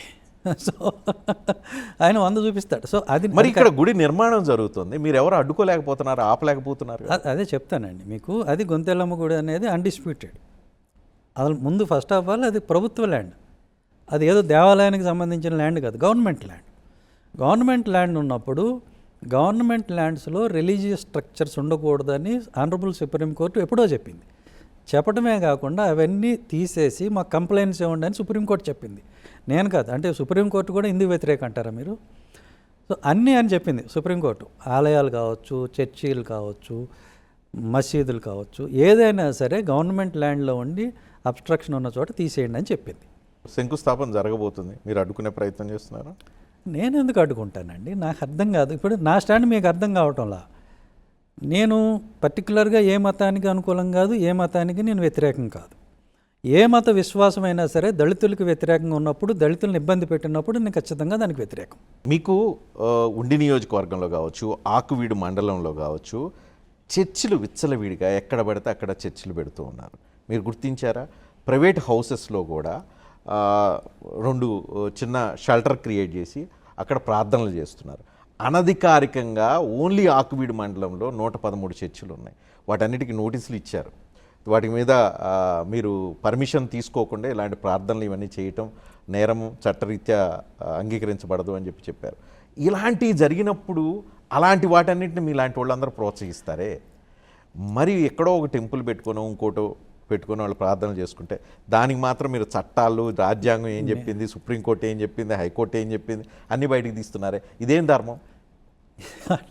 నేను ఎప్పుడైనా చర్చ పెట్టుకోమని చెప్పానా, లేకపోతే అది కంటిన్యూ చేయమని చెప్పానా? అట్లేం లేదు. మీకు ఏంటంటే సెలెక్టివ్ డిస్క్రిమినేషన్ ఉండకూడదు ఇక్కడ కూడా. ఇప్పుడు మీరు నన్ను అంటున్న మాట ఏంటంటే సెలెక్టివ్ డిస్క్రిమినేషన్ అనేది. నేను మాట చెప్పాను అంతవరకు, అక్కడ యాక్షన్ జరుగుతుంది. రెండిటికి తేడా ఉంది. ఇప్పుడు మీరు రూల్స్ వయలేషన్ అనేదే కనుక మనం ప్రాతిపదికగా తీసుకున్నట్టయితే అది కేవలం గుడి, చర్చి, మసీదు 3టికే కాదు, అన్ని కట్టడాలకి వర్తిస్తుంది. సో బేసిక్గా ఏంటంటేనండి, మన దేశంలో రూల్స్కి ఏమాత్రం ఖాతరీ లేదు, ఏమాత్రం ఎవరు లెక్క చేయరు. యథేచ్ఛగా విచ్చలవిడిగా వైలేషన్ అనేది జరుగుతూ ఉంటుంది. చర్చలు ఎవరికి నచ్చినట్టు వాళ్ళు చర్చలు పెట్టుకోవడం కరెక్ట్ అంటారు? అది రైట్ ఉంది కదా, రిలీజియస్ రైట్. నేను చెప్పేది అదే. వైలేషన్ తప్పు అని మీరు అనుకున్నట్టయితే వినండి, నాట్ ఓన్లీ చర్చ్, టెంపుల్, మసీద్, రెసిడెన్షియల్ ప్లేసెస్, షాపింగ్ కాంప్లెక్సెస్, మరి సినిమా హాల్సు, ఈ కొత్తగా వచ్చినటువంటి మాల్సు, ఈ కాలేజెస్ అన్నిటికీ కూడా రూల్స్ వర్తింపచేయండి ఈక్వల్గా. వీళ్ళు మాత్రమే ఎందుకు ఫాలో కావాలి రూల్? అందరూ ఫాలో కావాలి కదా. మీరు ఒప్పుకుంటారా? ఆంధ్రప్రదేశ్లో 17% ఉన్న ఎస్సీ పాపులేషన్లో 15 నుంచి 16% ఎస్సీ పాపులేషన్ ఆల్రెడీ కన్వర్ట్ అయిపోయింది క్రిస్టియానిటీలోకి అని ఒప్పుకుంటారా? కన్వర్ట్ అవటం అంటే డెఫినేషన్, మన డెఫినేషన్ వేరు, చట్టం చెప్పే డెఫినేషన్ వేరు. మతం మార్పిడి జరిగింది అంటే వాళ్ళు హిందూ మతం నుంచి క్రిస్టియానిటీ పట్ల ఆకర్షితులకు గురై రోజువారీ ప్రార్థనలకు వెళ్ళి, అంటే రోజువారీ అంటే వారాంతం ప్రార్థనలకు వెళ్ళి ఆ మత విశ్వాసాల పట్ల అంకిత భావాన్ని ప్రదర్శించడం అనేది జరుగుతుందా లేదా? చర్చికి వెళ్ళినంత మాత్రాన్ని క్రిస్టియన్ కాదు, ఇంట్లో దేవుడి పట్టం, యేసుక్రీస్తు పట్టం ఉన్నంత మాత్రాన క్రిస్టియన్ కాదు, క్రిస్టియన్ నేమ్ ఉన్నంత మాత్రాన కూడా అతను క్రిస్టియన్ కాదు. ఎలా క్రిస్టియన్? మరి ఎవరు క్రిస్టియన్ అవుతారు? చెప్తాను, ఇది నేను చెప్పింది కాదు, మన honourable AP high court Alokam Sudhakar బాబు అనే ఆయన వేసిన పిటిషన్లో ఆలోకం సుధాకర్ బాబు వర్సెస్ స్టేట్ ఆఫ్ ఆంధ్రప్రదేశ్ అనే కేసులో ఆనరబుల్ హైకోర్టు ఇచ్చినటువంటి తీర్పు ఇది. దానిలో వాళ్ళు క్లియర్గా చెప్పారు డెఫినేషన్ హూ ఈజ్ క్రిస్టియన్ అంటే ఎవరైతే బాప్తిజం తీసుకుంటారో వాళ్ళు మాత్రమే క్రిస్టియన్సు. ఇప్పుడు మనం అసెంబ్లీకి వెళ్ళొచ్చినంత మాత్రాన మనం ఎమ్మెల్యే అని ఎవరు అనరు కదా. కన్వీనియంట్గా చట్టంలో ఉన్న లూప్ హోల్ని ఎదుర్కొని కన్వీనియంట్గా సోకాళ్ళ మతం మార్చుకున్న వాళ్ళకి ఎష్యూరెన్స్ ఇస్తున్నారు. తప్ప మనకు అనుకూలంగా ఉన్నదాన్ని వాడుకోవడం తప్పు కాదు కదా. దళిత్ అనేది లేకపోతే ఎస్సీ అనేది ఏ బేసిస్ మీద గుర్తించాలి, మూలం అది కదా.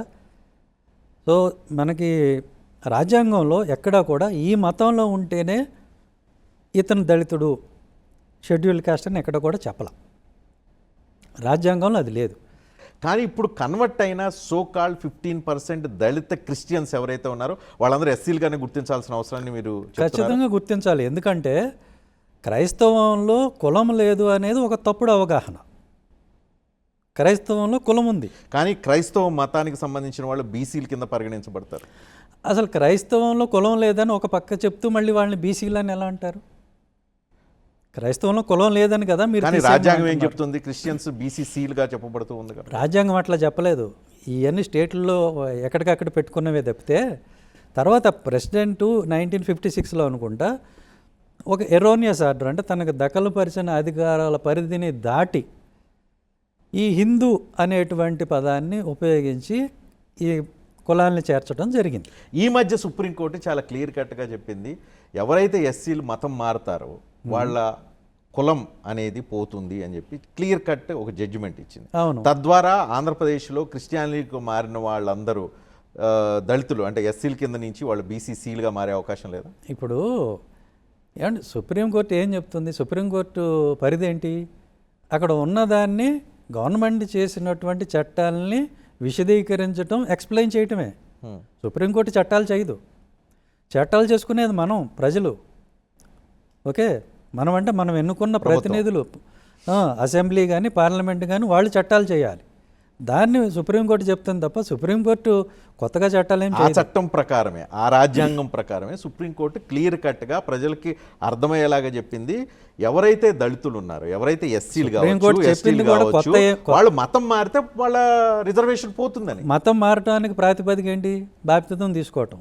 బాప్తిజం తీసుకోకుండా వెళితే ఏం పోదు. సువార్త సభలకు వెళ్ళేవాళ్ళు, చర్చిలకు వెళ్ళి ప్రార్థనలు చేసేవాళ్ళు, వాళ్ళకి ఏమీ ప్రాబ్లం లేదంట. ఏమీ ప్రాబ్లం లేదు. ఇప్పుడు సువార్త సభకి వెళ్తాను, అక్కడి నుంచి అట్లా పోతా ఉంటే బాబా రామ్దేవ్ గారితో లేకపోతే ఇంకొక ఆయన ఎవరో బాబాది కనపడితే అక్కడ ఆగుతాము. ఆ తర్వాత కొంచెం దూరం పోతే ముస్లిమ్స్ ఏదో పెడతా ఉంటారు, వింటాం, అన్నీ వింటాం. విన్న తర్వాత ఏది కొనాలి, ఏ ప్రోడక్ట్ కొనాలి అంటే విండో షాపింగ్ చేసినంత మాత్రాన్ని అన్ని కొనేసినట్టు కాదు కదా. చట్టంలో లొసుగులు వీటన్నిటిని లొసుగేం కాదండి, వెసులుబాటు అనండి. చట్టం అలా ఉంది, దాన్ని ఫాలో అవ్వాలి అంతవరకు. అండ్ చట్టాన్ని మార్చాల్సిన అవసరం కూడా ఉంది. మీరు ఎవరైతే మతం మారిన వాళ్ళకి రిజర్వేషన్ తీసేయాలని ఒక పెద్ద డిమాండ్ ఒక సెక్షన్ నుంచి నడుస్తూ ఉంది, వాళ్ళకి ఏం సమాధానం చెప్తారు? అది వాళ్ళ డిమాండ్. ఎందుకంటే బేసిస్ ఏంటి? వివక్ష.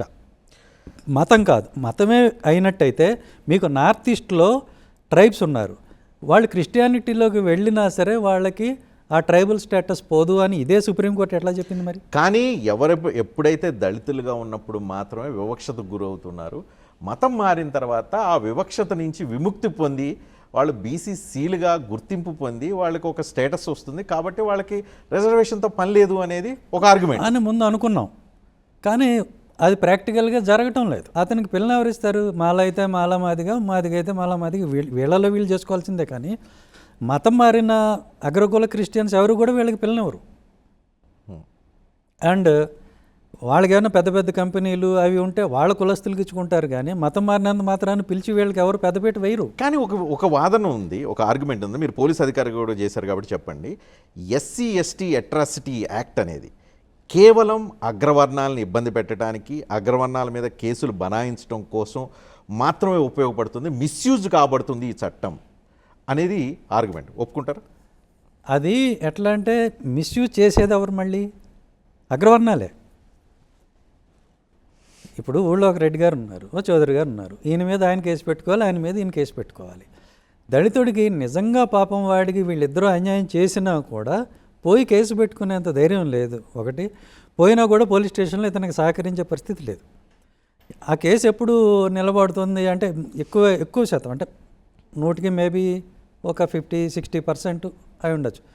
ఏంటంటే ఈ పెత్తందారులు ఎవరైతే ఉన్నారో వాళ్ళు ప్రత్యర్థులను దెబ్బతీయటానికి తమ వద్ద ఉన్న వాళ్ళని వాడుకుంటున్నమాట వాస్తవం. కానీ ఇప్పుడు ఆ SC/ST అట్రాసిటీ యాక్ట్ అనేది మిస్యూజ్ అవుతుంది కాబట్టి దాన్ని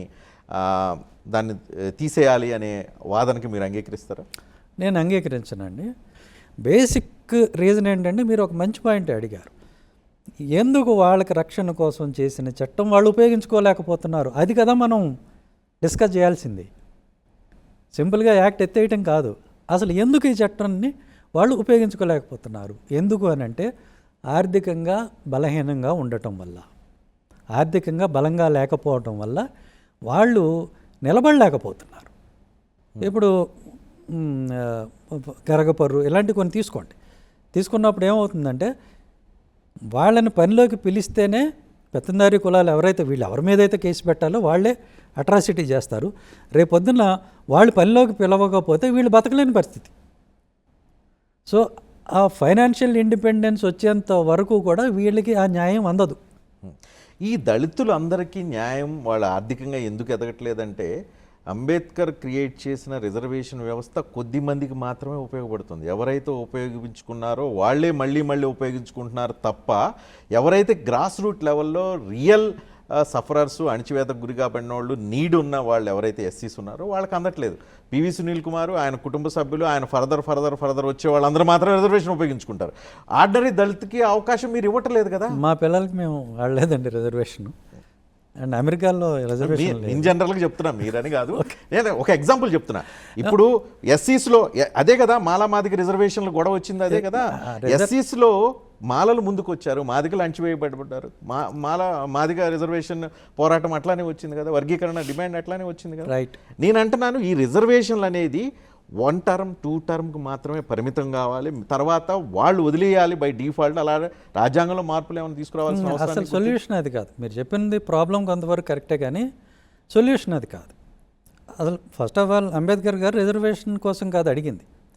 ఆయన అడిగింది ఏంటంటే సపరేట్ ఎలక్టరేట్స్ కావాలని అడిగారు. అంటే అధికారంలో వాటా కావాలి. ఫర్ ఎగ్జాంపుల్ మనకు అసెంబ్లీ ఉంది, అసెంబ్లీలో 2-3 నియోజకవర్గాల్లో ఉన్నటువంటి దళితులందరికీ కలిపి ఒక సపరేట్ ఎలక్టరేట్ అనేది ఏర్పాటు చేయాలని ఆయన అడిగారు.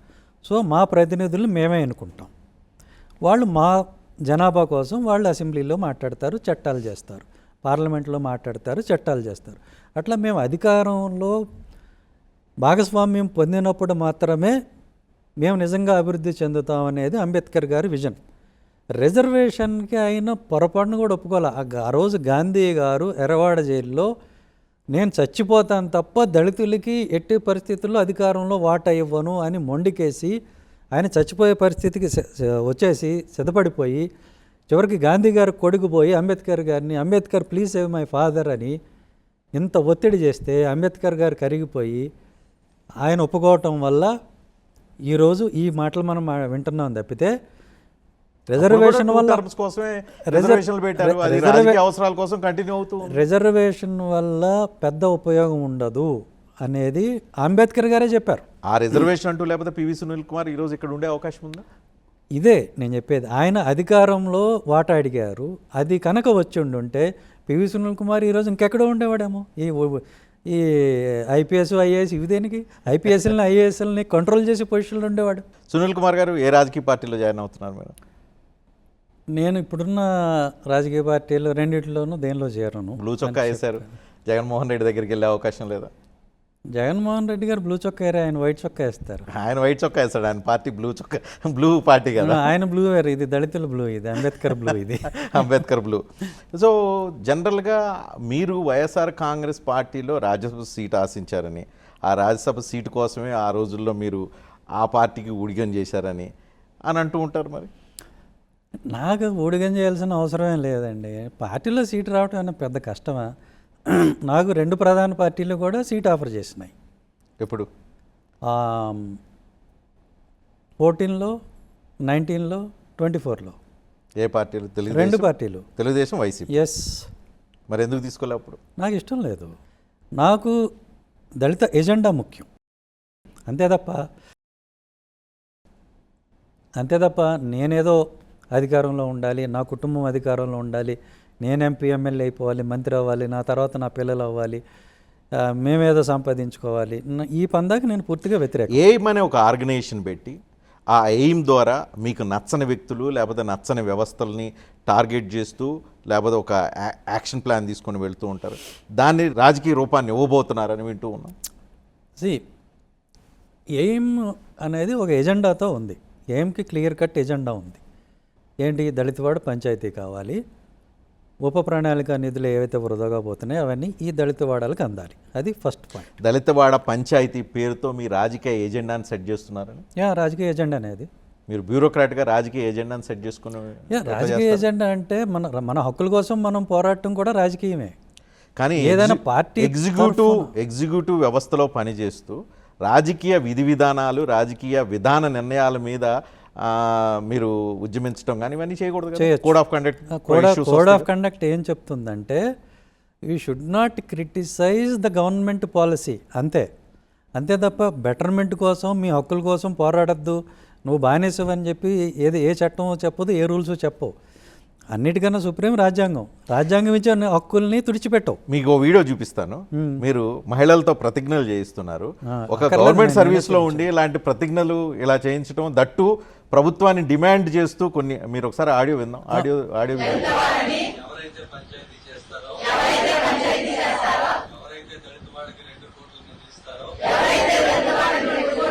మీరే చేశారు కాబట్టి మీకు అర్థమైపోయింది జనాలు కూడా.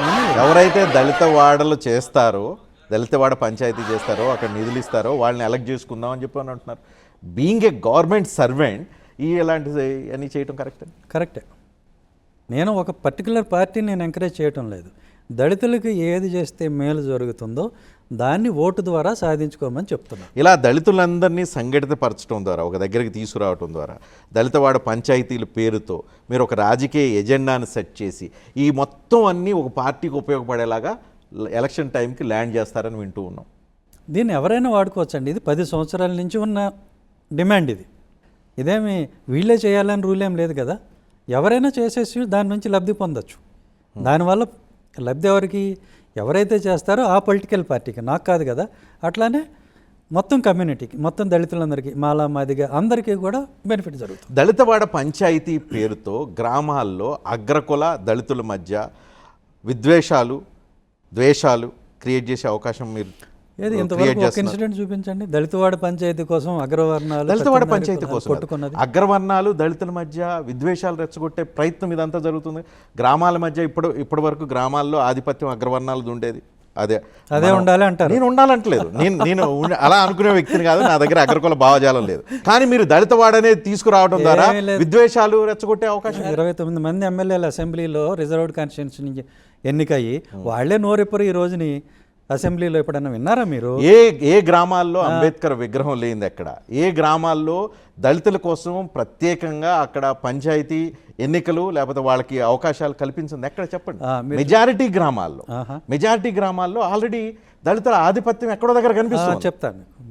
అంబేద్కర్ గారి విగ్రహం అన్నారు కదా, ఆ విగ్రహం ఎక్కడ? ఊరి మధ్యలో ఉందా, దళిత వాళ్ళలో ఉందా? విజయవాడ నడిబొట్లో అంబేద్కర్ విగ్రహం ఉంది, హైదరాబాద్ నడిబొట్లో అంబేద్కర్ విగ్రహం ఉంది, ఒక్కొక్కటి 100 అడుగుల ఎత్తులో కనిపిస్తుంది. అవి మీకు కనిపించడం లేదు. అది మేము ఏర్పాటు చేసినవి కాదు, అవి ఆ పొలిటికల్ పార్టీలు వాళ్ళ మైలేజ్ కోసం వాళ్ళు ఏర్పాటు చేసినాయి. వాళ్ళ విగ్రహం పెట్టినంత మాత్రాన అది మా డామినేషన్ కాదు, రైట్? గ్రామం నడిబొడ్డులో మేము అంబేద్కర్ గారి విగ్రహం, ఆత్మగౌరవం అనే ఒక అంశాన్ని ప్రభుత్వాలు లేకపోతే అప్పుడున్న పాలకులు రాజకీయ అవసరాల కోసం, ఓట్ల కోసం కూడా అయి ఉండొచ్చు. కానీ అంబేద్కర్ని ఆత్మగౌరవం అనే పేరుతో నడిబొడ్డులో నిలబెట్టడం ద్వారా గుర్తించారని చెప్పి ఎందుకు అనుకోరు? ఏంటి వాళ్ళు మమ్మల్ని గుర్తించేది ఏంటండి? గాడిదగుడ్డు ఏంటి? వాళ్ళెవరు గుర్తించడానికి? మా ఓట్లతో మాకేం కావాలో మేము నిర్ణయించుకోవాలి. ఆ పార్టీల భవిష్యత్తును మేము నిర్ణయించాలి. అందుకని వాళ్ళు మమ్మల్ని గుర్తించడం ఏంటి? అదే నేను ఒప్పుకోను. పాలకులుగా ఉన్నవాళ్ళు ఫస్ట్ గుర్తించాలి. వాళ్ళనే కదా మీరు వెళ్ళి అడుగుతుంది. దళితవాడ పంచాయతీలు కావాలనుకుంటున్నారు పాలకులనే కదా. రేపు ఒకవేళ అధికారంలో ప్రస్తుతం వాళ్ళు ఉన్నారు కాబట్టి వాళ్ళు ఇవ్వాల్సింది కూడా వాళ్ళే కదా. వాళ్ళు గుర్తించేది, వాళ్ళు ఇచ్చేదంటే అవకాశం ఎట్లా దొరుకుతుంది? అదే నేను చెప్పేది. వాళ్ళు ఏదో ఒక విగ్రహం పెట్టినంత మాత్రాన మమ్మల్ని ఏదో గుర్తించేశారు, గౌరవించేశారు అనుకునేంత అల్ప సంతోషాలుగా మేము ఉండదలుచుకోలేదు. విగ్రహం పెట్టారు, థ్యాంక్స్.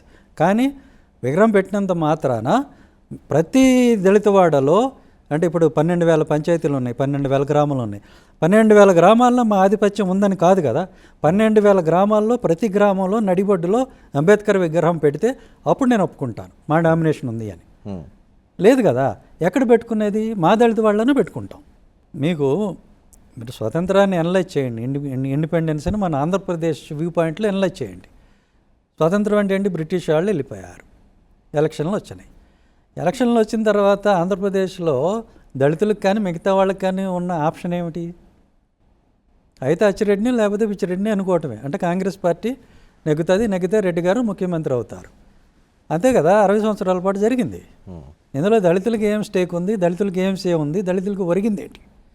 ఈ 60 సంవత్సరాల కాలంలో ఏం జరిగింది అని అంటే అధికారం ఉండటం వల్ల ఆ కులస్తులు ఎవరైతే ఉంటారో వాళ్ళు అనేక రంగాల్లో విద్యా వ్యాపార రంగాలు, ఫార్మాస్యూటికల్స్ అన్నిట్లో వాళ్ళు ముందుకెళ్ళిపోయారు. అది తప్పు నేను అంటంలో, తప్పు పట్టడంలో. కానీ అధికారంలో మాకు స్టేక్ రాలేదని చెప్తున్నా. కాంగ్రెస్ పార్టీకి ఓటు బ్యాంకులుగా ఉండటం వల్ల దళితులకి ఒరిగింది 0 అని నేను చెప్తున్నా. 16% ఓట్స్ గంపగుత్తగా వేశారు. అది ఒక పొలిటికల్ స్లేవరీ అని నేను చెప్తున్నా. వేయటం వల్ల ఈ రోజున చూసుకుంటే ఒక ఫార్మాస్యూటికల్ అధినేత ఎవరైనా ఒక దళితుడిని మీరు చూపించండి. లేదా టాప్ మీడియా హౌస్ ఏదో ఒక ఆయన ఎవరో ఉన్నాడు, అది కూడా పెద్ద మీడియా హౌస్ కాదు, చిన్న మీడియా హౌస్, ఒక కుటుంబం లేదో అది తప్పిస్తే దళితులందరూ కూడా మీడియా అధిపతులుగా, లేదా ఎక్కువ మంది 3-4 మీడియా హౌసులు మన చేతిలో ఉన్న పరిస్థితి కానీ, ట్రాన్స్పోర్ట్ బిజినెస్ కానీ, సినిమా రంగం కానీ, డబ్బులు వచ్చే ఏ రంగమైన మైనింగ్ కానీ, వాటిల్లో ఎక్కడైనా దళితులు మీకు కనపడుతున్నారా? లేదు. అంటే గంపగుత్తగా ఓటు బ్యాంక్ రాజకీయాలు చేయటం వల్ల అధికారం కానీ, డబ్బులు కానీ, మన సంపద కానీ దళితుల దగ్గరికి రాని పరిస్థితి. దానివల్లే ఈ రోజు కూడా అట్రాసిటీస్ యాక్ట్ మీద ఆధారపడాల్సిన పరిస్థితి. కానీ ఇక్కడ ఇదే అట్రాసిటీస్ ఆధిపత్య కులాల మీద ఎందుకు జరగవు? ఇది 2 పాయింట్లు. ఆర్థికంగా బలవంతులుగా ఉన్న దళితులు కొద్దిమంది ఉన్నా వాళ్ళు మిగతా దళిత జాతి ఉద్ధరణ కోసం ఎందుకు పాటుపడలేదు? At the same time so called అగ్రవర్ణాలే దళితుల కోసం ఎంతో కొంత చేసినాయి అంటే కొద్దిపాటి అగ్రవర్ణాలే. ఫిలాంథ్రఫిక్ యాక్ట్ వేరండి, దానివల్ల సమాజమే మారదు. అధికారంలో వాటా ఉండాలి, స్టేక్ ఉన్నప్పుడు మాత్రమే దళితుల బతుకులు మారుతాయి. అధికారంలో స్టేక్ ఉండాలని మీరు కాపులతో కలవాలని చెప్పి మీరు ఏదో ఈ మధ్య పిలిపించారు, ఒకసారి అది కూడా విందాం, సరదాగా బాగుంటుంది. విందాం, ఒకసారి వేయండి. అది కాపు సోదరులు కూడా మాకు సహకరించండి. నేను ఈ వేదిక మీకు విజ్ఞప్తి చేస్తున్నా, మీరు మా దళితవాడ పంచాయతీకి మద్దతు కలిగిస్తే మేము మీకు మద్దతు ఇస్తాం. మీ కాపు నాయకుడిని మీరు ముఖ్యమంత్రిని చేసుకోండి. మా దళిత నాయకుడు కాపుల్ని దళితుల్ని ఏకం చేయాలని మీ ఉద్దేశం. అవసరమైతే కాపులు సీఎం తీసుకోండి, మేము డిప్యూటీ సీఎంతో కాంప్రమైజ్ అయిపోతాం అన్నారు. రాజ్యాధికారంలో వాటా కావాలంటున్నారు, ఇక్కడ మాత్రం డిప్యూటీ సీఎం చాలంటున్నారు. ఇది ఎట్లా ఉంటుందంటే మీకు ఆ ఒక చిన్న స్టేట్మెంట్తోనే అన్నీ అయిపోవు. ఎప్పుడైనా సరే 2-3 కమ్యూనిటీస్ కలిసినప్పుడు వివరంగా విస్తారంగా చర్చలు జరుగుతాయి. జరిగిన తర్వాత మీకేంటి మాకేంటి ఎంతకాలం ఇవన్నీ కూడా చర్చలు వస్తాయి. అది నేను చెప్పింది కొత్త విషయం ఏం కాదు. 2005 నుంచి కూడా మేము ఈ యాంగిల్లో పనిచేస్తూ ఉన్నాం. ఇంటర్నల్గా ఈ ఆలోచన ఉంది. కాపులు ఎక్కువ మంది ఉన్నారు, దళితులు ఉన్నారు, వీళ్ళిద్దరూ కలిస్తే మోర్ దెన్ 50% ఓట్స్ వస్తాయి. ఇంకా ఏ పార్టీ మీద ఏ కులం మీద ఆధారపడకుండా అధికారం సంపాదించవచ్చు కదా అనే ఆలోచన 2 కులాల్లో ఉంది. కానీ సోషల్ స్ట్రక్చర్ ప్రకారం కాపులకి దళితులకి పడదు, ఇద్దరి మధ్య గొడవలు ఉన్నాయి. గోదావరి జిల్లాలో ఎగ్జాంపుల్, 2 కులాల మధ్య పచ్చగడ్డేస్తే బగ్గుమనే పరిస్థితి ఉంది. పచ్చగడ్డి బాగానే ఉంది కదండి 2 జిల్లాల్లో. ఎక్కడ బగ్గుమని కూడా అంటూ ఉంది కదా, అప్పుడప్పుడు అంటుంది, రోజు పచ్చగానే ఉంటుంది కదా. అవి ఏవి కూడా మీ కాపుల్ని అంత తప్పు పట్టకూడదు. ఏంటంటే కాపులు ఏ రోజు కూడా కారంచేడు లాంటి దాడి చేయలా దళితుల మీద, చుండూరు లాంటి దాడి చేయలా. చూపించండి ఒక ఇన్సిడెంట్. అయ్యో చిన్న చిన్న గొడవలు, సైలెన్సర్ గొడవలను, నువ్వు నాకు తగిలావు నేను నీకు తగిలే గొడవలు తప్పితే, పిల్ల చేష్టలు పిల్ల గొడవలు తప్పితే నిజంగా 2 కులాల మధ్య అంత విభేదాలు లేవు. 2 కులాలు మరి కలుస్తాయా?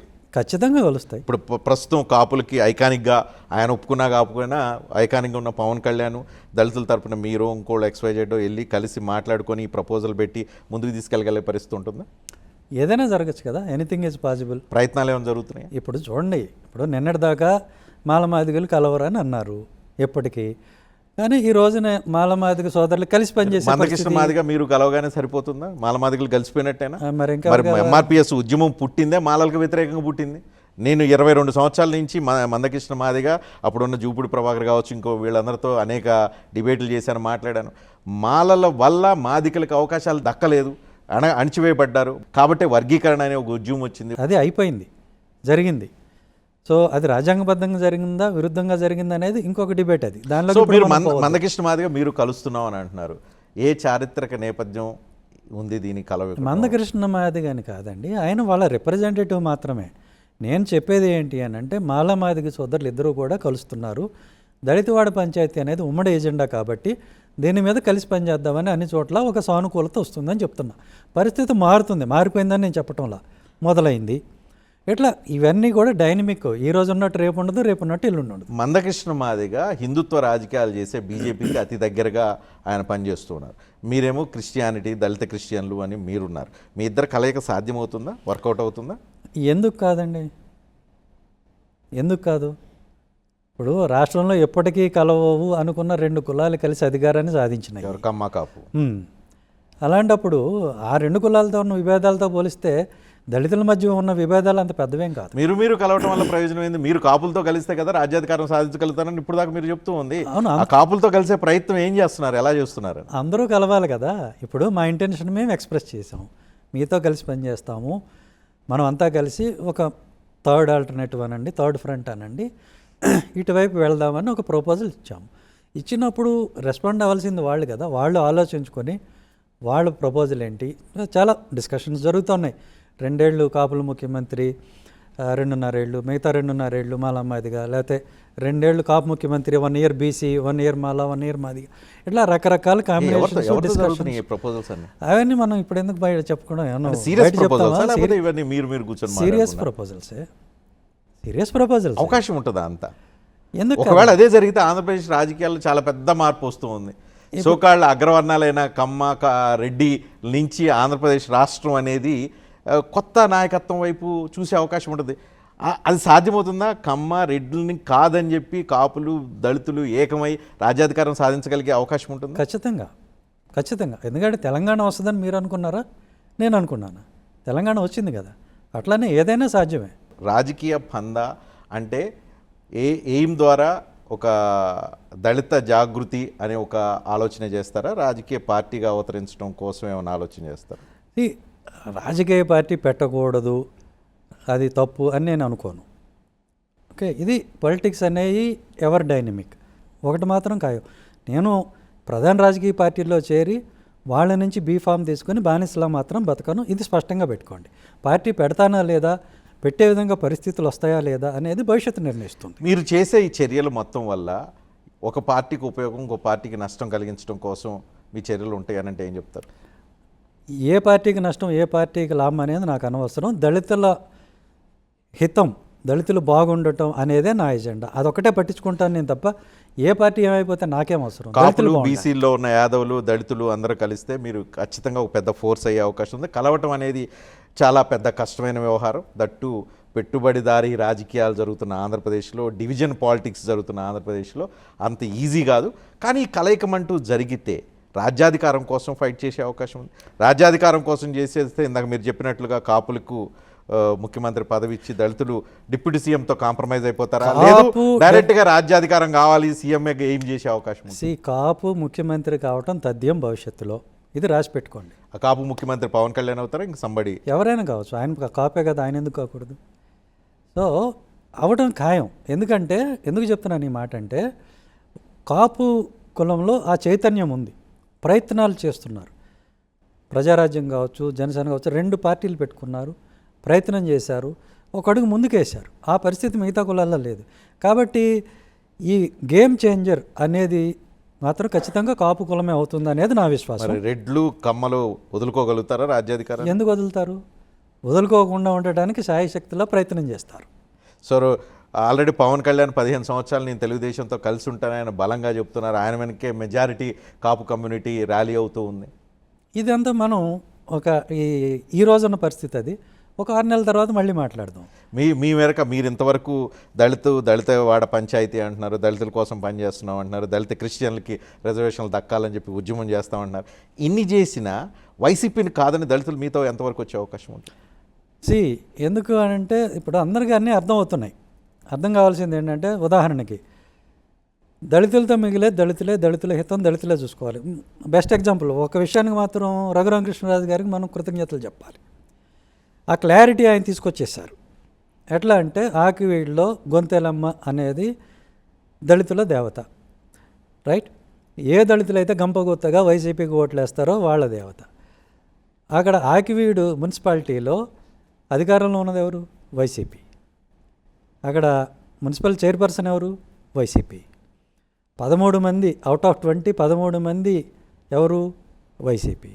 మరి అందరూ కూడా గొంతేలమ్మకి వ్యతిరేకంగా, అంటే మాలలకు వ్యతిరేకంగా, దళితులకు వ్యతిరేకంగా ఓటేశారు. అంటే దీన్ని బట్టి ఏమర్థం అవుతుంది? ఎవడ బతుకు వాడు చూసుకోవాలి, ఎవడి మంచి వాడు చూసుకోవాలి తప్పితే ఒక పార్టీల మీద మనం డిపెండ్ అయిపోతే అది లాభం లేదు. పొలిటికల్ స్లేవరీ మంచిది కాదు. ఇది క్లియర్గా అర్థమవుతుంది కాబట్టి వస్తారు. ఇప్పుడు క్రిస్టియన్స్ అనేవాళ్ళు ఎప్పుడైనా రోడ్డు ఎక్కి ర్యాలీ చేయటం మీరు చూసారా? ఇది కొత్త మార్పు, కొత్తగా వస్తుంది. ఇంత క్లారిటీ ఎవరి వల్ల వచ్చిందంటే రఘురామకృష్ణరాజు గారి వల్ల. ఇన్ని చెప్పారు, ఇంత తీస్మార్ కబుర్లు చెప్పి మీ దోస్తు ఆర్ఎస్ ప్రవీణ్ కుమార్ వెళ్ళి బీఆర్ఎస్ పార్టీలో చేరాడు. మీరు కూడా ఇవన్నీ చెప్పి ర్యాలీలు చేసి విజయాలి, దళిత జనోద్ధరణ అని చెప్పి చివరికి మీరు వైసీపీలోని టీడీపీలోని చేరాల్సిన పరిస్థితి వస్తుందేమో. రాదు. నేను చేరనని చెప్తున్నా, వచ్చినా కానీ నేను చేరను అనేది నేను క్లియర్గా చెప్తున్నా. మీ టార్గెట్ ఏంటి? దళిత జనోద్ధరణ, ఒక నాయకుడిగా, దళిత నాయకుడిగా మిగలటమా, లేదు ఒక ఎమ్మెల్యే కావటమా, ఎంపీ కావటమా, డిప్యూటీ సీఎమ్మా, సీఎమ్మా, ఏంటి? ఏమైనా ఊహలు ఏమైనా ఉన్నాయా? ఆశలు ఏమైనా? నాకు ఊహలు ఆశలు కాదు. నేను ఎక్కడున్నా, ఏ పొజిషన్లో ఉన్నా సరే, ఏం జరిగినా నా వల్ల మొత్తం దళితులందరికీ కూడా బెనిఫిట్ జరగాలి. దళితులకి, దళిత క్రైస్తవులకి లాభం చేకూరాలనే ఒకే ఒక్క ఆలోచన. అది ఏ రూపంలో జరుగుతుంది, ఎలా జరుగుతుంది, ఉన్న సిచ్యువేషన్ బట్టి చూద్దాం. ఇక్కడ ఏమంటానంటే, మీరు బ్యూరోక్రాట్గా పనిచేసినప్పుడు మీకు మంచి విజన్ ఉంటుంది, థాట్స్ ఉంటాయి, ఆలోచనలు బాగా ఉంటాయి, కానీ ఆచరణ చేయటం సాధ్యం కాదు. ఎందుకంటే బ్యూరోక్రాట్లుగా ఉన్న వాళ్ళందరూ రాజకీయాల్లో ఫెయిల్ అయ్యారు. సో మీరు కూడా ఇప్పుడు పెద్ద ఆలోచనలు చేస్తున్నారు, ఇది సక్సెస్ చేయగలుగుతారా? వాళ్ళందరిలాగా వెనక్కి వెళ్ళిపోతారు. ఎందుకంటే ఎగ్జాంపుల్ చెప్పే జయప్రకాష్ నారాయణ, జేడి లక్ష్మీనారాయణ, తర్వాత ఆర్ఎస్ ప్రవీణ్ కుమార్, తర్వాత పూర్ణచంద్రరావు, తర్వాత విజయ్ కుమార్, తర్వాత జడాశ్రవణ్, వీళ్ళందరూ అలసిపోయినట్టున్నారు. నాకేం పార్టీలు పెట్టి, అంటే సమ్మర్ కదా మీకు అట్లా అనిపిస్తుందేమో, ఎండాకాలం డిహైడ్రేట్ అయిపోయారు అందరూ. అంటే రాజకీయ వ్యవస్థ, మనం రాజకీయాలను డిక్టేట్ చేయగలుగుతామని వీళ్ళందరూ వచ్చి పార్టీలు పెట్టి మళ్ళీ ఏదో ఒక రాజకీయ పార్టీ పంచం చేయాల్సిన పరిస్థితి వచ్చింది. అంటే బ్యూరోక్రాట్ అంటే ఒక్కొక్కరిని అనలైజ్ చేయమంటారా? ఒక్కోళ్ళు అవసరం, బ్రాడ్గా చెప్పేసేయండి. బ్రాడ్గా చెప్పాలంటే ఇప్పుడు జయప్రకాష్ నారాయణ గారు రాజకీయ నాయకుడు కాదు, ఆయనకి రాజకీయం తెలియదు. అలాగే జేడి లక్ష్మీనారాయణ గారు రాజకీయ నాయకుడు కాదు, ఆయనకి రాజకీయం తెలియదు. కాబట్టి డెఫినెట్గా వాళ్ళు ఫెయిల్. సునీల్ కుమార్, చంద్రశేఖర్, పూర్ణచంద్రరావు, జడాశ్రవణ్ వీళ్ళు రాజకీయ నాయకులు కాదు, ముగ్గురు బ్యూరోక్రాట్లు, ఒకళ్ళు జడ్జిగా పనిచేస్తారు. బ్యూరోక్రాట్గా ఉన్నాము, అంత మాత్రాన మరి రాజకీయాలు పనికిరామని చెప్పలేదు. నేను అనేది ఏంటంటే, మీకున్న బ్యూరోక్రాట్ అనే ఆ మైండ్ సెట్ని క్యారీ ఫార్వర్డ్ చేస్తే ఫెయిల్ అవుతారు. అది అక్కడ వదిలేయాలి, రైట్? రాజకీయాలకి వేరే గ్రామర్ ఉంటుంది, మనం అది ఫాలో కావాలి, ప్రజలతో మమేకం కావాలి. నేను ఒక ఆఫీసర్ని అనే మైండ్ సెట్ అలానే ఉండిపోతే ఖచ్చితంగా ఫెయిల్ అవుతారు. మనం రాజకీయాల్లోకి వచ్చినప్పుడు వాళ్ళతో సమానంగా ఉండాలి, అన్న తమ్ముడు అనే విధంగా కలిసిపోవాలి. ఆ లెక్క వేరే, అలా ఉంటేనే సక్సెస్ అవుతాం. రెండు, మీకు ఎజెండా ఏముంది? మీరు చెప్పిన ఎవరికైనా సరే ఒక క్లియర్ కట్ ఎజెండా ఉందా? నేను ఎజెండా చెప్తున్నాను, దీనివల్ల మీకు ఇది బెనిఫిట్ అని చెప్తున్నా. ప్రతి దళిత వాడికి 2 కోట్లు వస్తాయి, మాదిగా అందరూ బాగుపడతారని చెప్తున్నా. అట్లా వీళ్ళు చేసిన ప్రామిస్ ఏముంది? వాళ్ళు చెప్పిన ప్రతి పాయింట్ కూడా ఆల్రెడీ మెయిన్ స్ట్రీమ్ రాజకీయ నాయకుల దగ్గర మెయిన్ స్ట్రీమ్ మేనిఫెస్టోలో ఉన్నదే. మీరు కొత్తగా చేసేది ఏంది? ఏం లేదు. మీరు వాపును చూసి బలుపు అనుకుంటున్నారు, దీంట్లో అసలు విషయమే లేదు. మీరు మీకున్న బ్యూరోక్రాటిక్ థాట్స్ కావచ్చు, లేకపోతే మీరు చూసిన ప్రపంచం కావచ్చు, దళితవాడ పంచాయతీ అనే ఒక నినాదం కావచ్చు, వీటితో ఏదో చేసేయచ్చు అని అనుకుంటున్నారు. రియాలిటీ అంత విషయం లేదండి. ఇప్పుడు నేను కూడా చెప్తాను, మీరు చెప్పిన రాజకీయాలందరినీ చూద్దాము. 50,000 మందితో ఎవరైనా ఒక సబ్ పెట్టగలిగారా వీళ్ళందరూ? నేను 2018లోనే శ్రీకాకుళంలో 50,000 మందితో సబ్ పెట్టా. మొన్న కూడా 2024లో 30,000 మందితో పాయకరావుపేటలో మీటింగ్ పెట్టా. ఇది వాపు అనుకుంటారా, బలుపు అనుకుంటారా, మీ ఇష్టం. కానీ ఇంత క్రౌడ్ పుల్లింగ్ ఎవరైనా చేయగలిగారు? ఇంత క్రౌడ్ పుల్లింగ్ ఎంత ఖర్చు పెట్టి చేశారు? బ్యూరోక్రాట్గా మీ దగ్గర ఎంత అదే చెప్తున్నా, డబ్బు ఉంది? అదే చెప్తున్నా. మనం డబ్బులు ఇచ్చి కనుక చేయగలిగితే, చేయాలనుకుంటే ఒక్కడిని కూడా మనం తేలేకపోయేవాళ్ళం. వాలంటరీగా ఎప్పుడైతే మనం ఎజెండా ఇచ్చామో ఈ ఎజెండా వల్ల నాకు ఉపయోగమని జనం అనుకుంటారో వాళ్ళంతటి వాళ్ళు వచ్చారు. వాళ్ళంతటికి వాళ్ళగా ఆంధ్రప్రదేశ్ రాజకీయాల్లో వచ్చే పరిస్థితి ఎక్కడ ఉంటుంది? ఉందండి. మీరు వాళ్ళు చూడండి, కనీసం కారన్న పెట్టాలి, రావడానికి మినిమం బేసిక్ మీరు- నీడ్స్ అన్న మీరు fulfill చేయాలి. మీటింగ్కి వచ్చిన- ఇవన్నీ చేయాలంటే డబ్బులు కావాలి. మీరు- డబ్బులు ఎక్కడి నుంచి వస్తున్నాయి మీకు? మీరు- ఎవరు ఫండ్ చేస్తున్నారు? మీరు మీటింగ్- లేకపోతే మీరు డబ్బులు సంపాదించారా? మీరు మీటింగ్కి వచ్చిన ప్రతి ఒక్కళ్ళని అడగండి. ఇప్పుడు ఏముంది, విలేజ్లో మీరే అన్నారు కదా, ఒక ఉద్యోగస్తుడు ఉంటాడు, బాగున్నవాడు ఉంటాడు, అతను ఒక బస్సు పెడతాడు, లేకపోతే కారు పెడతాడు, అట్లా వస్తారు వాలంటరీగా, లేకపోతే ట్రైన్కి వస్తారు. రావాలని వాళ్ళలో ఇంటెన్షన్ ఉన్నప్పుడు ఎట్లయినా వస్తారు. మీరు వాళ్ళకి ఇంట్రెస్ట్ లేనప్పుడు మీరు డబ్బులు ఇచ్చినా రారు, వచ్చినా కూడా మధ్యలో వెళ్ళిపోతారు. మీకు అదే సింబల్. మేము పెట్టిన మీటింగ్లో కూడా మీటింగ్ అయిపోయినా కూడా జనం వెళ్ళలేదు. మీరు అది గుర్తుపెట్టుకోండి. నిజమేనా? మీరు ఒక 500 కోట్ల వరకు సంపాదించారు, దాంట్లో కొంత సగం తీసుకెళ్లి రాజకీయ పార్టీ డెవలప్ చేయడం కోసం ఖర్చు పెట్టబోతున్నారని చెప్పి ఉంటున్నాను. నిజమే? అది తప్పండి. 1000 కోట్లు 1000 కోట్ల దానిలో 500 ఖర్చు పెడతారు. 500 ఖర్చు పెడదాం. సో 1000 ఎక్కడెక్కడ దాచిపెట్టారు? అందుకే తరచుగా మీరు విదేశ పర్యటనలు చేస్తారంటున్నారు. ఏ దేశంలో దాచిపెట్టారు? సింగపూర్, దుబాయ్, ఇంకేమైనా వేరే కంట్రీస్లో మొత్తం దాచిపెట్టారు? ప్రపంచం అంతా 150 దేశాల్లోనే 150 దేశాల్లో ఏదో తలకమాసిన పనులు ఎవడండి ఇప్పుడు రాజకీయాల్లో ఏ బ్యూరోక్రాట్ సంపాదించగలడు? అదంతా కూడా పనికిమాలిన మాటలు. బ్యూరోక్రాట్కి ఉండే పవర్ ఎంత, దాని లిమిట్స్ ఎంత, ఎవడిస్తాడు, ఇవన్నీ కూడా ఏంటంటే ఏదో ఒకటి లూజుగా మాట్లాడటమే తప్పితే నేను విదేశాలకు వెళ్ళటం అనేది ఇప్పుడు కాదు, ఎప్పటి నుంచో వెళ్తున్నా. దానికి దీనికి ఏంటి సంబంధం? నాకు బేసిక్గా ట్రావెల్ అనేది ఇట్ ఈజ్ మై ప్యాషన్. పోయేసినంత మాత్రాన అక్కడ డబ్బులు పెట్టడానికి, ఏరోప్లేన్లో వెళ్ళి రావడానికి ఫ్లైట్కి టికెట్ డబ్బులు ఉంటే పోయి రావచ్చు. మీ పిల్లల్ని విదేశాల్లో పెట్టారు, అక్కడ వాళ్ళతో వ్యాపారాలు చేయిస్తున్నారు. ఈ డబ్బులన్నీ వాళ్ళు అక్కడికి- చేసుకుంటారు, నష్టం ఏంటి? ఇక్కడ నుంచి డబ్బులంతా మీరు అక్కడ పంపిస్తున్నారు, అక్కడి నుంచి వాళ్ళు వ్యాపార వృద్ధిని సృష్టించి తిరిగి ఇక్కడికి డబ్బులు సంపద సృష్టించారంట. సంపద సృష్టించి ఇక్కడ పంపించారని. నేను కాదు, వాళ్ళంతటా వాళ్ళు కష్టపడుతున్నారు తప్పితే నేను ఇచ్చింది వాళ్ళకి చేసింది ఏం లేదు. వాళ్ళు చదువుకున్నారు, బాగా అమెరికాలో చదువుకున్నారు. సో వాళ్ళకు ఉన్నటువంటి వెసులుబాటును వాడుకొని వాళ్ళు వీళ్ళంతా ఉంటారు, వాళ్ళకి ఐడియాస్ మంచిగా ఉంటే ఏంజల్ ఇన్వెస్టర్స్ వస్తారు, అట్లా పెట్టుకుని వాళ్ళు ఏదో చేసుకుంటున్నారు తప్ప నేను చేసింది అయితే ఏం లేదు. సునీల్ కుమార్ గారు, మీ దృష్టికి కూడా వచ్చి ఉంటాయి చాలా ఆరోపణలు మీ మీద వచ్చాయి. బ్లాక్మెయిల్, తర్వాత వసూళ్లు, అధికార దుర్వినియోగం, కుటుంబ గృహహింస, లాకప్ టార్చర్, అక్రమాలు, వీటన్నిటికి సంబంధించి మీ మీద అనేక ఆరోపణలు కనిపిస్తున్నాయి. వరుసగా లిస్ట్ చెప్పంటే చెప్తాను. వాటి మీద బేసిక్గా మీరేం చెప్పదలుచుకున్నారు? ఇప్పుడు ఆరోపణలు చేయటానికి నోరుంటే సరిపోతుంది, ఎవరు ఏమైనా చేయొచ్చు. వెస్టర్న్ అలా తప్పించుకోవడానికి అవకాశం లేదు. నోరుంటే సరిపోద్ది కదా, అన్ని ఆరోపణలు బ్లంట్గా కొట్టేయటం సాధ్యం కాదు. దానిలో ఎక్కడో నిప్పు అంటూ ఉంటే కదా పొగ వచ్చేది. ఇప్పుడు ఆర్టిఫిషియల్ ఇంటెలిజెన్స్తో నిప్పులేకపోయినా పొగ సృష్టించవచ్చు. అదే జరిగింది తప్పితే అంతకు మించి.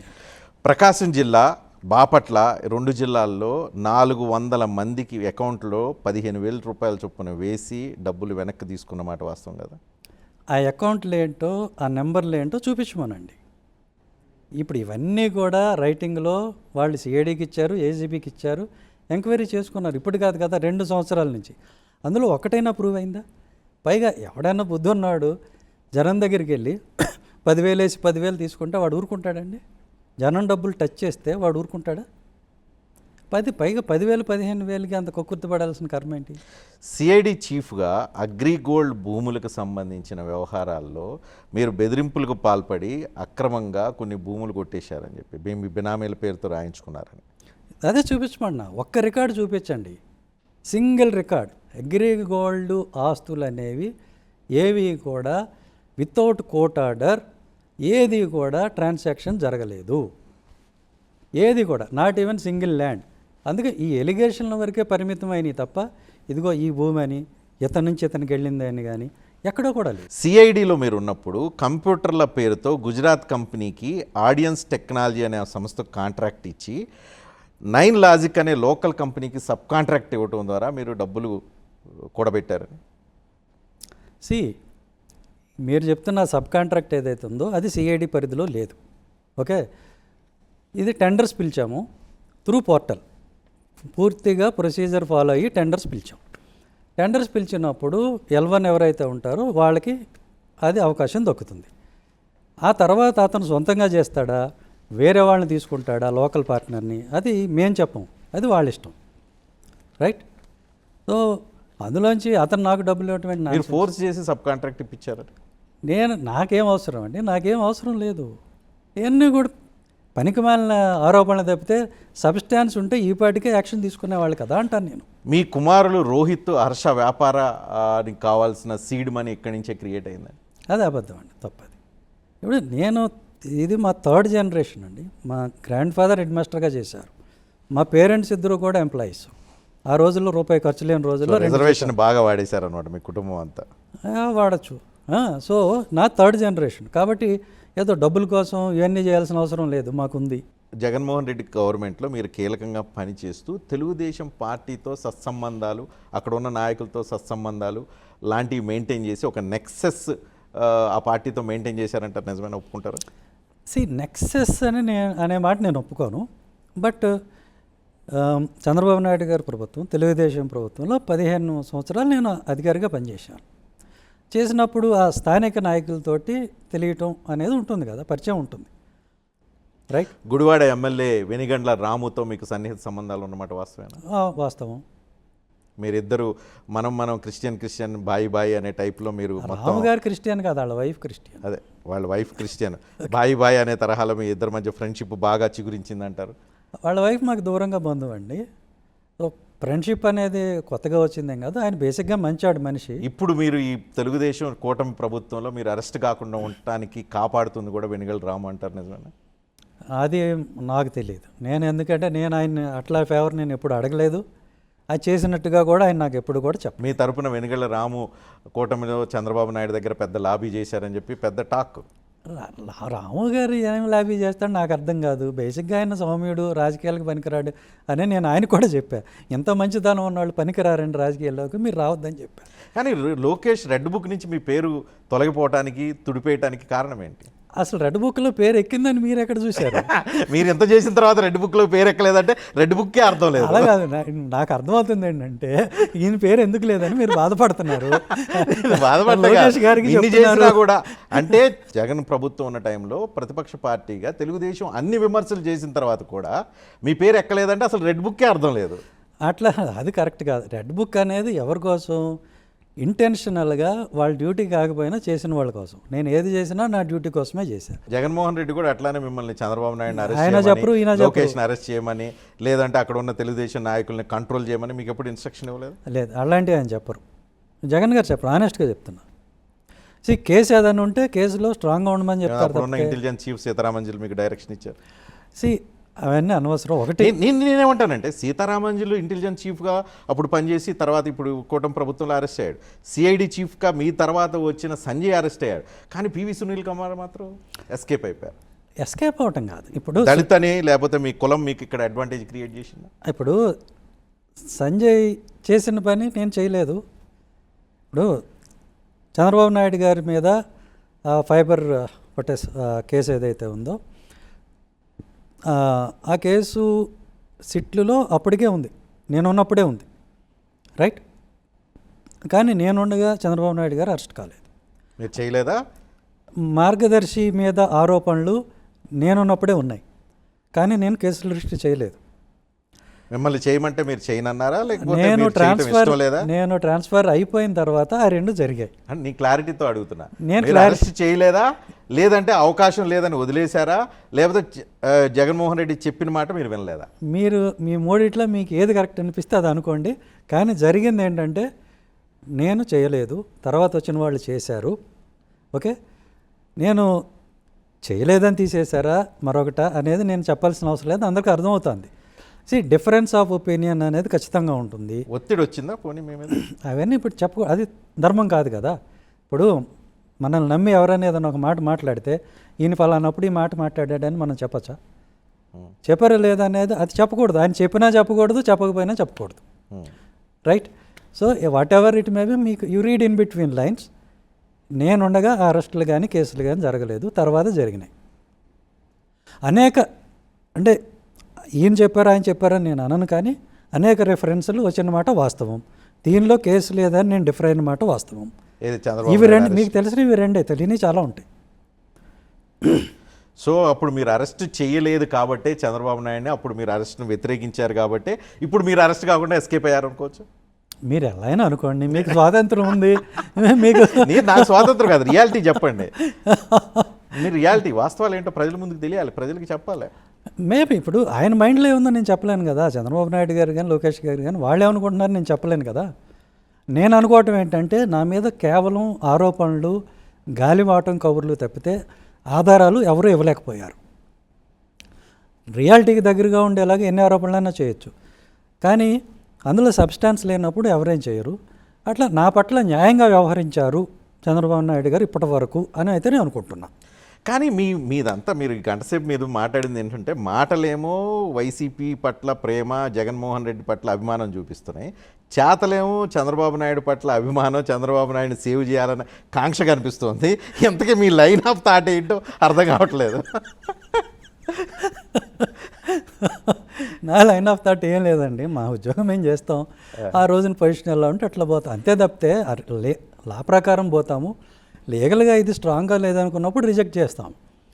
ప్రతి మనిషికి ఒక రిస్క్ అప్టైట్ ఉంటుంది, అంతవరకే పనిచేస్తాడు. బియాండ్ దట్ చేయడు. ఓకే, ఇప్పుడు అధికారి నుంచి బయటకు వచ్చి ఇంకో 2 నెలల్లో మీరు రిటైర్ అవుతున్నారు.